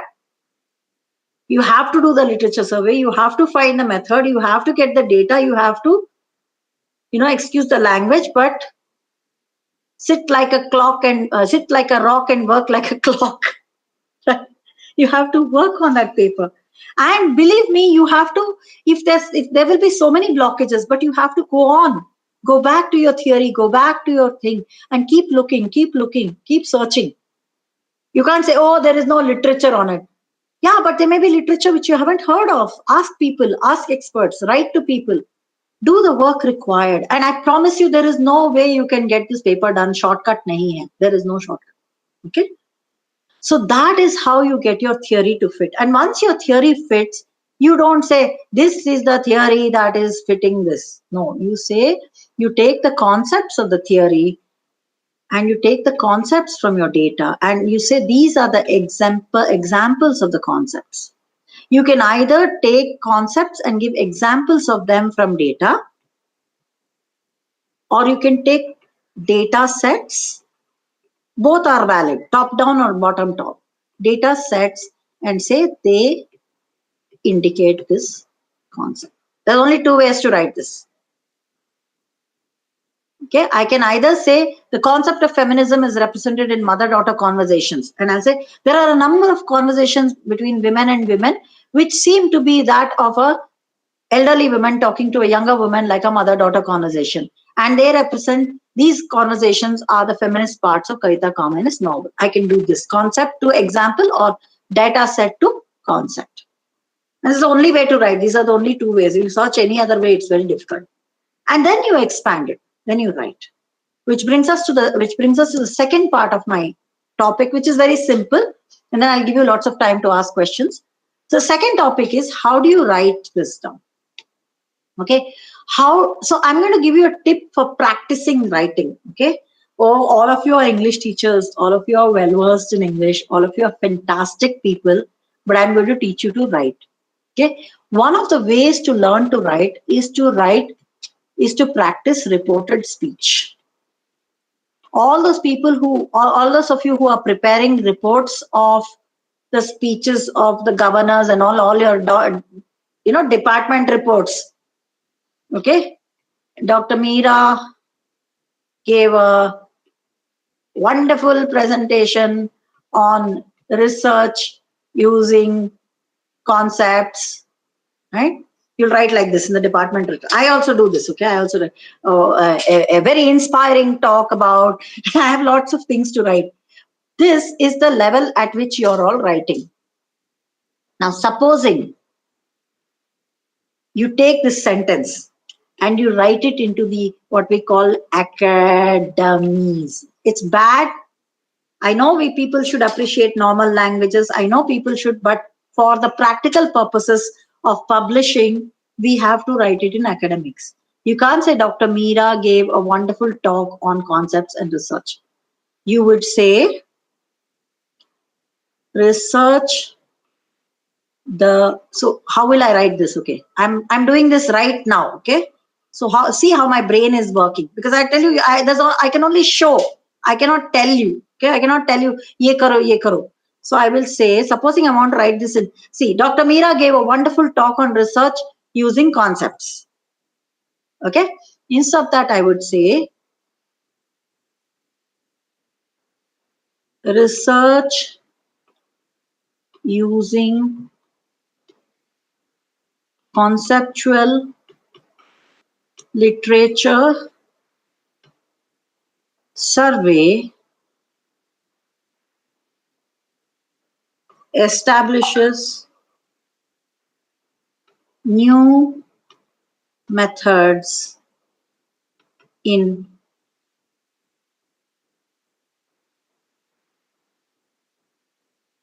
research, academic research, right?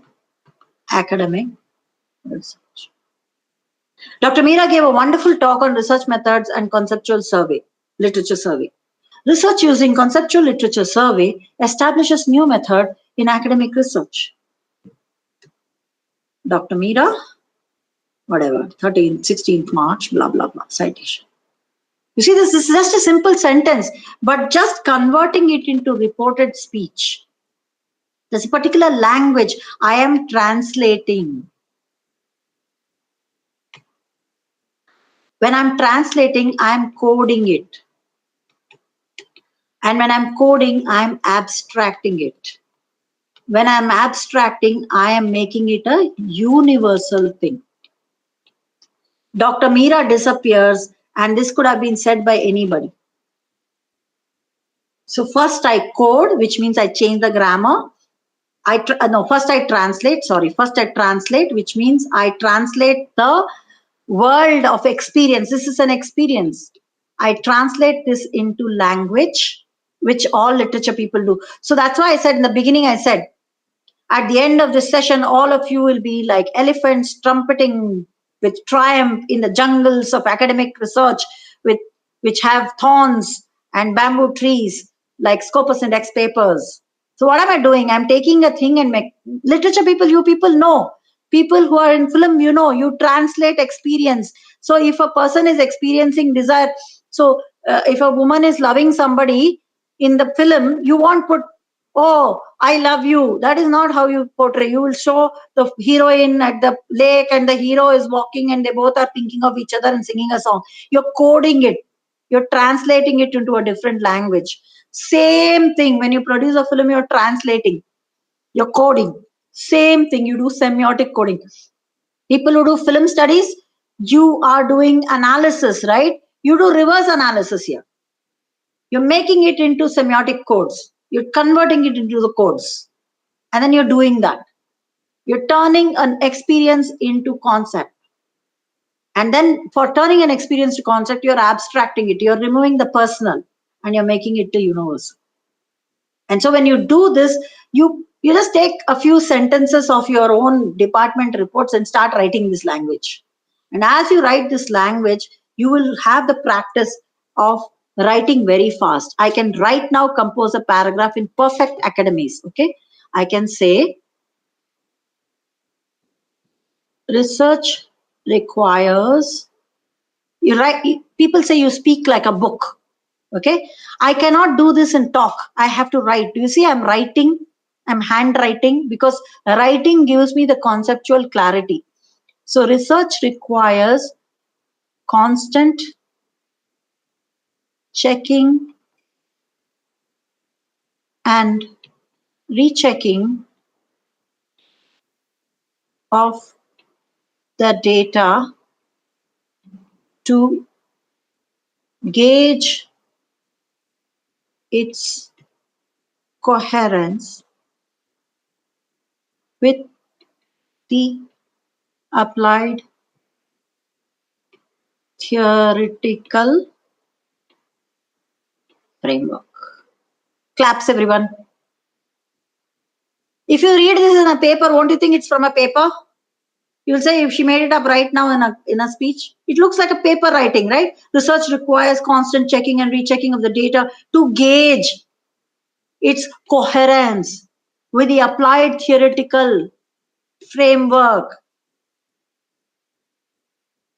So how do you get these words? Ma'am, I can write all this, but I can't get these words. These are all very high sounding philosophical words. These are not high sounding, they're words in your own field. Okay, and they will come to you when you do literature survey. When you do literature survey, that is when you get words like this, because we are all, sorry, all of us are not native English speakers, and that is the biggest problem. So for becoming a native English speaker, you have to move into, the only way you can make up is by reading. And reading is nothing but literature survey. And literature survey is not only papers related to your field, but literature survey is conceptual literature survey. And so everybody please read philosophy. Take out Socrates, take out Plato, take out Republic, take out Heidegger. It's okay if you don't understand, even if you understand 20% or even 1% of those people. Even read Sparks notes about philosophers or Britannica encyclopedia about philosophers. You will learn this language of academics. And that's why as a philosopher, I realized I can write a paper with anybody. I can write a paper with the law department. I can write a paper with the literature department. I can write a paper with the political science department. In fact, with the political science department, I'm writing a paper on international relations and the export import of animals. You know, they export and import animals, like they'll send 10 tigers to this. So I'm writing a paper on international relations, export, import of animals, because nature philosophy. With the law department, I'm actually writing a paper on a forest rights bill, conceptualization of forest in the forest rights bill. I'm writing that paper. See, I'm still with my nature. I'm not gone off my topic, but with them, I'm writing that. I am writing a paper with the eco-critical department. I'm writing on the idea of nature in the Upanishads, water in the Upanishads. Again, I'm with the environment. I'm not changed my topic, but I can write all this because I'm clear about the conceptualization of law. I have read some papers on international relations. I'm also reading about the Upanishads and Indian philosophy. So that is you become a paper churner if you actually follow these techniques. And don't be disheartened. It takes some time. It took me 10 years of research to reach where I am. So, okay, if you start out, maybe I will wish all of you get this faster. I'm sure a lot more of you are in the field that you studied your MA in. I shifted fields in MA, and so it was struggling for me. I started my philosophy when I was doing PhD. So it took a little more time for me, but I'm sure within 5 years, from about the time it takes from assistant to associate, that's when you will start writing papers like this. So with that, I conclude my tips and practical tips. And what I hope is a very candid and open-hearted session of sharing how to do these things. And I hope it will be useful for you. And I'm opening up to questions. So please go ahead. Okay, so thank you, Professor Meera. So it's a wonderful session, and thanks for sharing all your practical experiences and all your philosophical ideas and some creative ideas also.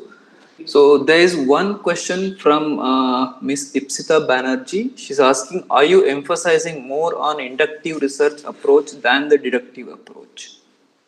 Okay, so there is no emphasis on inductive and deductive. Okay, because inductive and deductive comes when you do your research method, right? That's why I said you can take a data and then abstract it. Inductive and deductive method both are okay for any research. Okay, it depends on your data. If you're finding data for the first time, you have to be inductive, right? But if you're looking at conceptual studies like what I am doing, like philosophy, we have to be deductive. So it depends on the field and the area.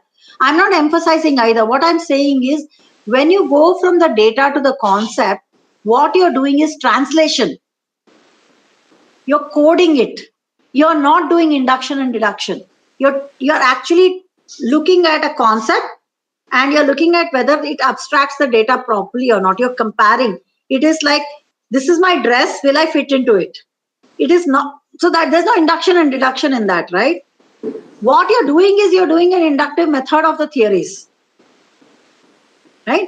What happens in deductive method is the deductive method is given for scientific methods where the experimentation proves something. So if it's a hypothesis, which is a null hypothesis, and you're going to say yes or no, then deductive method will work. But most of us are not doing deductive method research. And that research doesn't get published easily in humanities and social sciences. In media studies, definitely not. Okay. So that is what is coming. That is the way in which you are looking at the inductive and deductive research. Okay. In between, if my computer goes off, I'm just shifting the computer, Tapasvi. So people can keep asking me questions, but I'm opening my backup computer. Okay. Any questions from the participants? Please feel free to ask, because I'm a very free, happy person, so I'll be happy to share.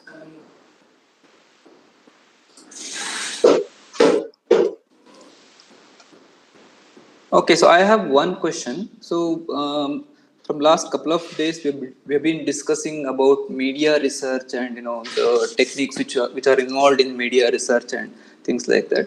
So where do you place philosophy in this entire media research? So I would say the media research focuses on two aspects. Media research basically focuses on two conceptual worlds. Okay, one is the world of the consumer of a particular aesthetic form, because media is aesthetic. It's a media, Media means it is being conveyed to somebody. There is a consumer of the media and there is a seer.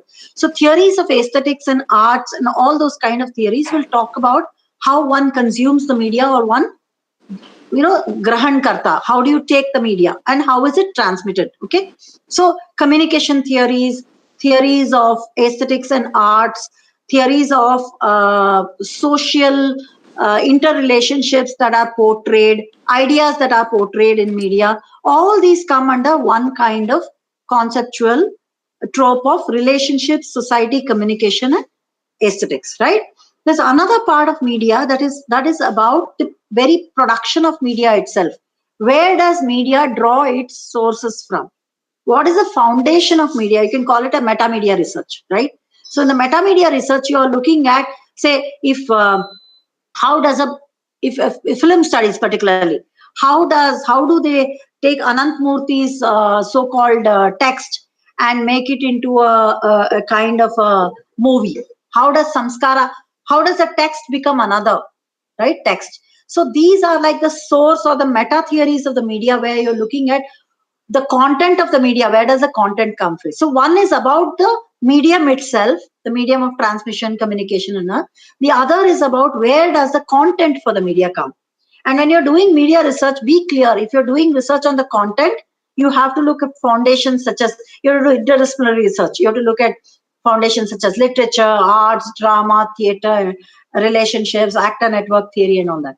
If you're going to do research on the communication thing, you have to look at the pleasure theory of or the aesthetic or the viewership theory, or economic, socio-economic theories, or contextual theories, which are more on the social science side.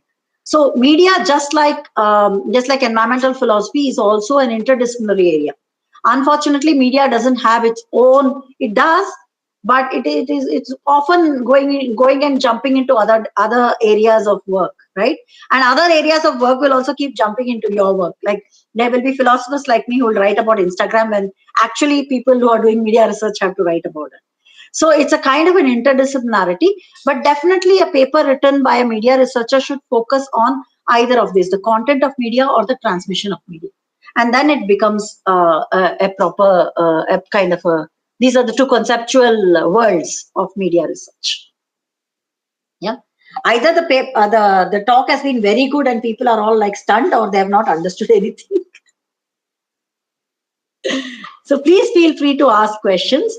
Melvin, did I answer your question? Yes, Mira. Thank you so much. Yeah, all right. Any other questions? Please feel free to, even if the fields are not very,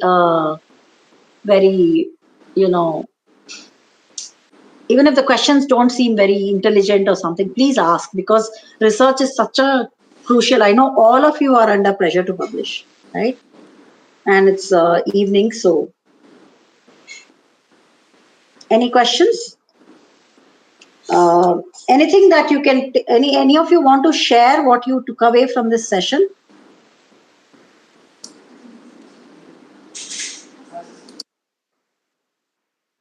Anything that was interesting and that felt like you'd like to hear more of?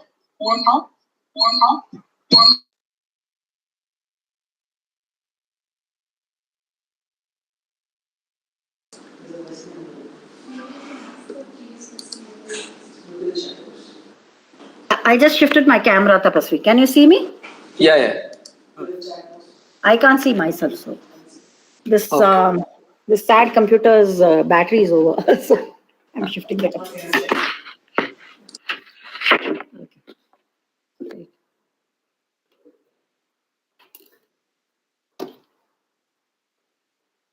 Could you talk? Okay, Manya, yes. Could you talk a little more about? Let me switch it on 1 second. Sure. Should I read it? Yeah, please read it. Okay. I haven't got my specs with me. Okay. So Manya is asking, could you talk a little more about the potential of research on social media, particularly qualitative research methods to analyze, say, online forums, also the ethics of analyzing such data, like consent form, etc. Yeah. So I didn't touch upon ethics today because I thought somebody would have talked about research ethics.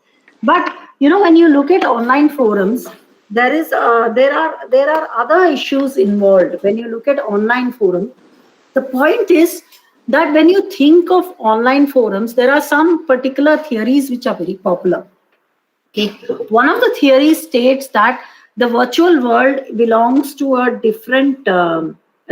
Like my virtual self is very different from my actual physical self. So there's a set of theories which say that the virtual self is inauthentic. People can lie on the internet. So there's a kind of old school belief that the virtual self is not authentic and the virtual self is all fake news. There's a kind of an overwhelming kind of, what do you say, anti-social media idea in the world that's floating around. But when you actually start doing research in the social media, you realize that we as older researchers are not born in a digital world, but younger students and others are already, for them, the WhatsApp group is as neighborly as the neighbors that are physical there. Maybe physical neighbors are better, that's a moral judgment. But when we look at them, we have to look at the social media as a new reality. So a negative bias is something that I've seen in all social media research. So when you're doing research on social media, if you're first of all against the whole thing, then your research will always be biased. You can't look at the positive effects. You can't even look at how the people. So if a student says, oh, I love gaming, and if you hate gamers and you think computer is bad for the eyes, instead of looking at listening to what he's saying, you will say, oh, the student spent so many hours at gaming, therefore he's failing at his studies. But you won't understand the passion of that student who's gaming, and tomorrow he may go and join a big company and become a game designer, right? So you're already biased. So one of the things about media social research is to ethically, I believe one of the ethical positions is to have a neutral attitude about what you're researching, or be clear you're anti-social media. And then you enter the research. So wherever anti-social media comments show up in your head, you erase them, right? I have like Control-Alt-Delete function on them. Say, hey, this is my bias. This is my bias. So you're able to purge. You're able to use a filter on your data. Like an Instagram, filter out all the negative biases towards social media. The second thing is, the important thing is, when you're doing social media research, if you're taking data off the internet, there are certain kinds of data. You have to read the pages of Facebook regarding data on Facebook, right? You have to be very clear about the company policy on Instagram, on WhatsApp, and on. You are not allowed to just take screenshots of the social media and publish it as your research. Okay, so you need to be very clear.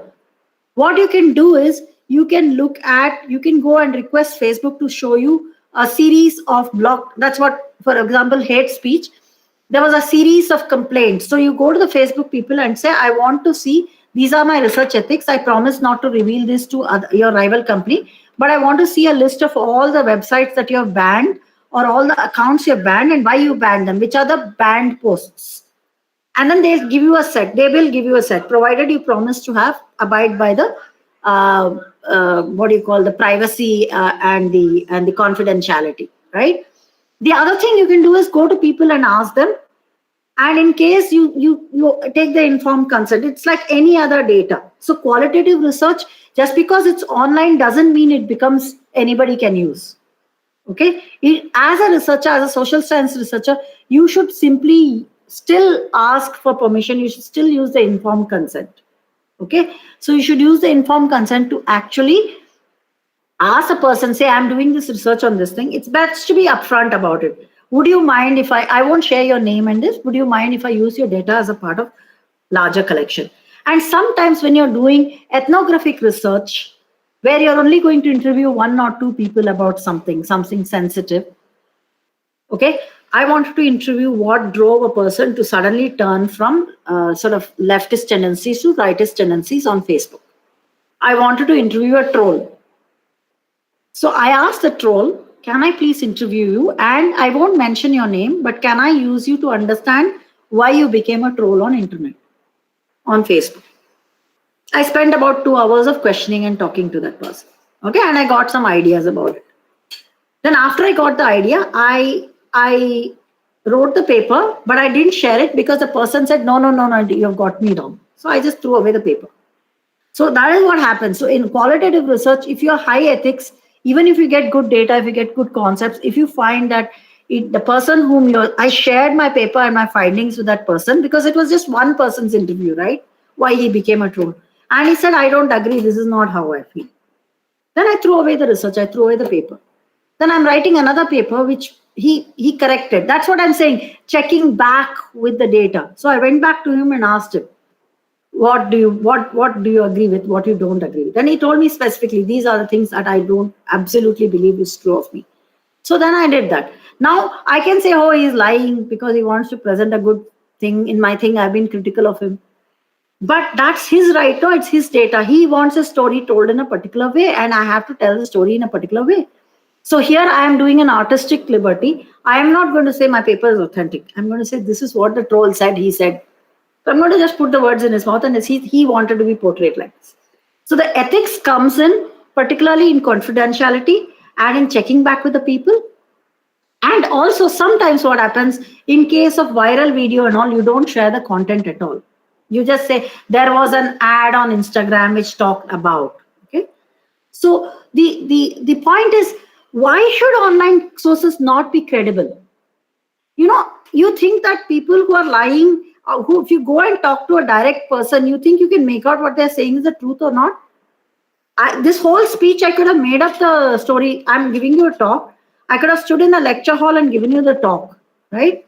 So the point is, that is my whole point about cyber ethics, right? My point is, since when has authenticity ever been present in human beings? Every day I make up my face, I wear good clothes, right? And I present a false face to the universe. What is my authentic? Do I even have an authentic? Troll is not compromised because nobody knows who is. No, I told you so much. How do you know who the troll is? The troll and me know each other, but I'm not putting his paper. I'm not saying that he's a right-wing troll or is a troll who's talking about this. He may be a troll about Sir Terry Pratchett's novels, right? So you won't know. So I'm very careful in my writing not to reveal what he's trolling about. That's why my conceptual research is about the act of trolling itself, the ethics of trolling. I'm looking at whether trolling is a form of dissent or not, right? How does dissent become trolling? And what is trolling? And whether it is an affect or it's actually a moral position. So all these things I'm researching. So in this research, his name and his thing doesn't have to come out. His identity is not compromised.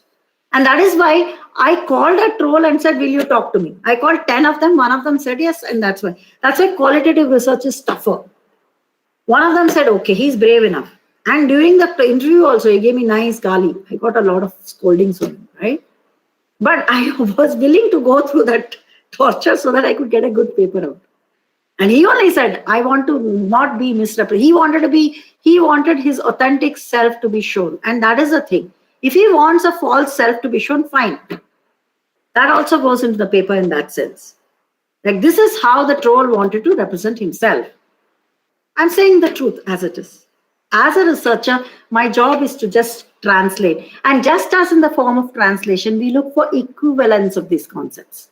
We are not looking for the perfect, authentic, proper. Because then research, no, it's not like physical presentation. When I've done ethnographic research, physically gone and talked to people, all the government officials in my lake interview lied. They told me hundreds of lies. Okay, in fact, they even lied about the facts. So it's not true that when you're face to face with somebody, they're going to tell you the truth. That's the nature of human beings, and you have to count that in, right? So physically also people don't present there. That's what I'm trying to say. This whole idea of authenticity itself comes from some kind of search for the true self. So if you're standing in a Buddhist position, there's nothing called a true self. We believe there's an essential, proper Mira that has to manifest herself. No. What you get is what you are, right? It's only in a film studies you can say, we say, oh, she played an authentic teacher. I'm an authentic teacher, right? People say, oh, by the way, I have to meet an authentic women philosopher. I'm a philosopher, I'm a woman.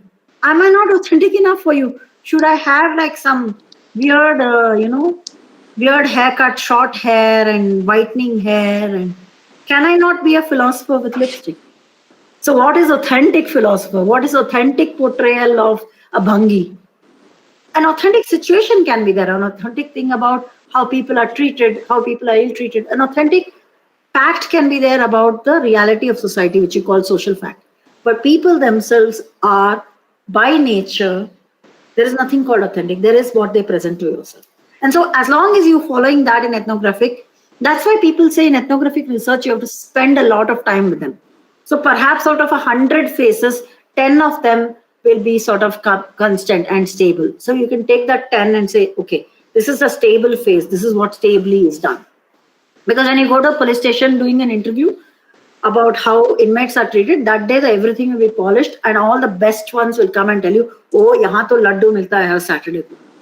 Okay, investigative research is that's why tough to find out social facts. And that I hope researchers are not doing, and that I hope the journalists do. Right? The paper journalists, they get into trouble for it, but that's their fact-finding mission. But I doubt whether they also find the fact, because there are always two sides to the story. No matter better than even the only thing that happens is you can't check. You don't know where I'm sitting. Am I sitting in the office or am I sitting at home? Right? I can say this is my office, or I can say this is my friend's house. So I'm lying. But is that relevant for your research where I'm sitting? Or is it relevant the topic I'm talking about? So that is something which you get through saturation. Okay? So that is how you do the ethnographic research. Okay, so thank you, Meera, for that thought-provoking speech. So I think we are, reaching the. We are also grateful to the head of the department, Professor Raviraj, as well as Nitte team to be university for all this support.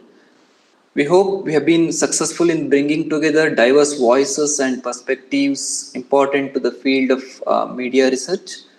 I hope these sessions exploring various possibilities and methods in media research have been useful for you. So thank you once again and hope to see you participate in the future events and programs. So thank you one and all. Good night. Okay, so there's one instruction. So we are sending a mail asking the feedback of, from all the participants. So please fill in the form, and that's how you get the certificate also. Okay, so the mail will be reaching you by tomorrow. Yeah, thank you.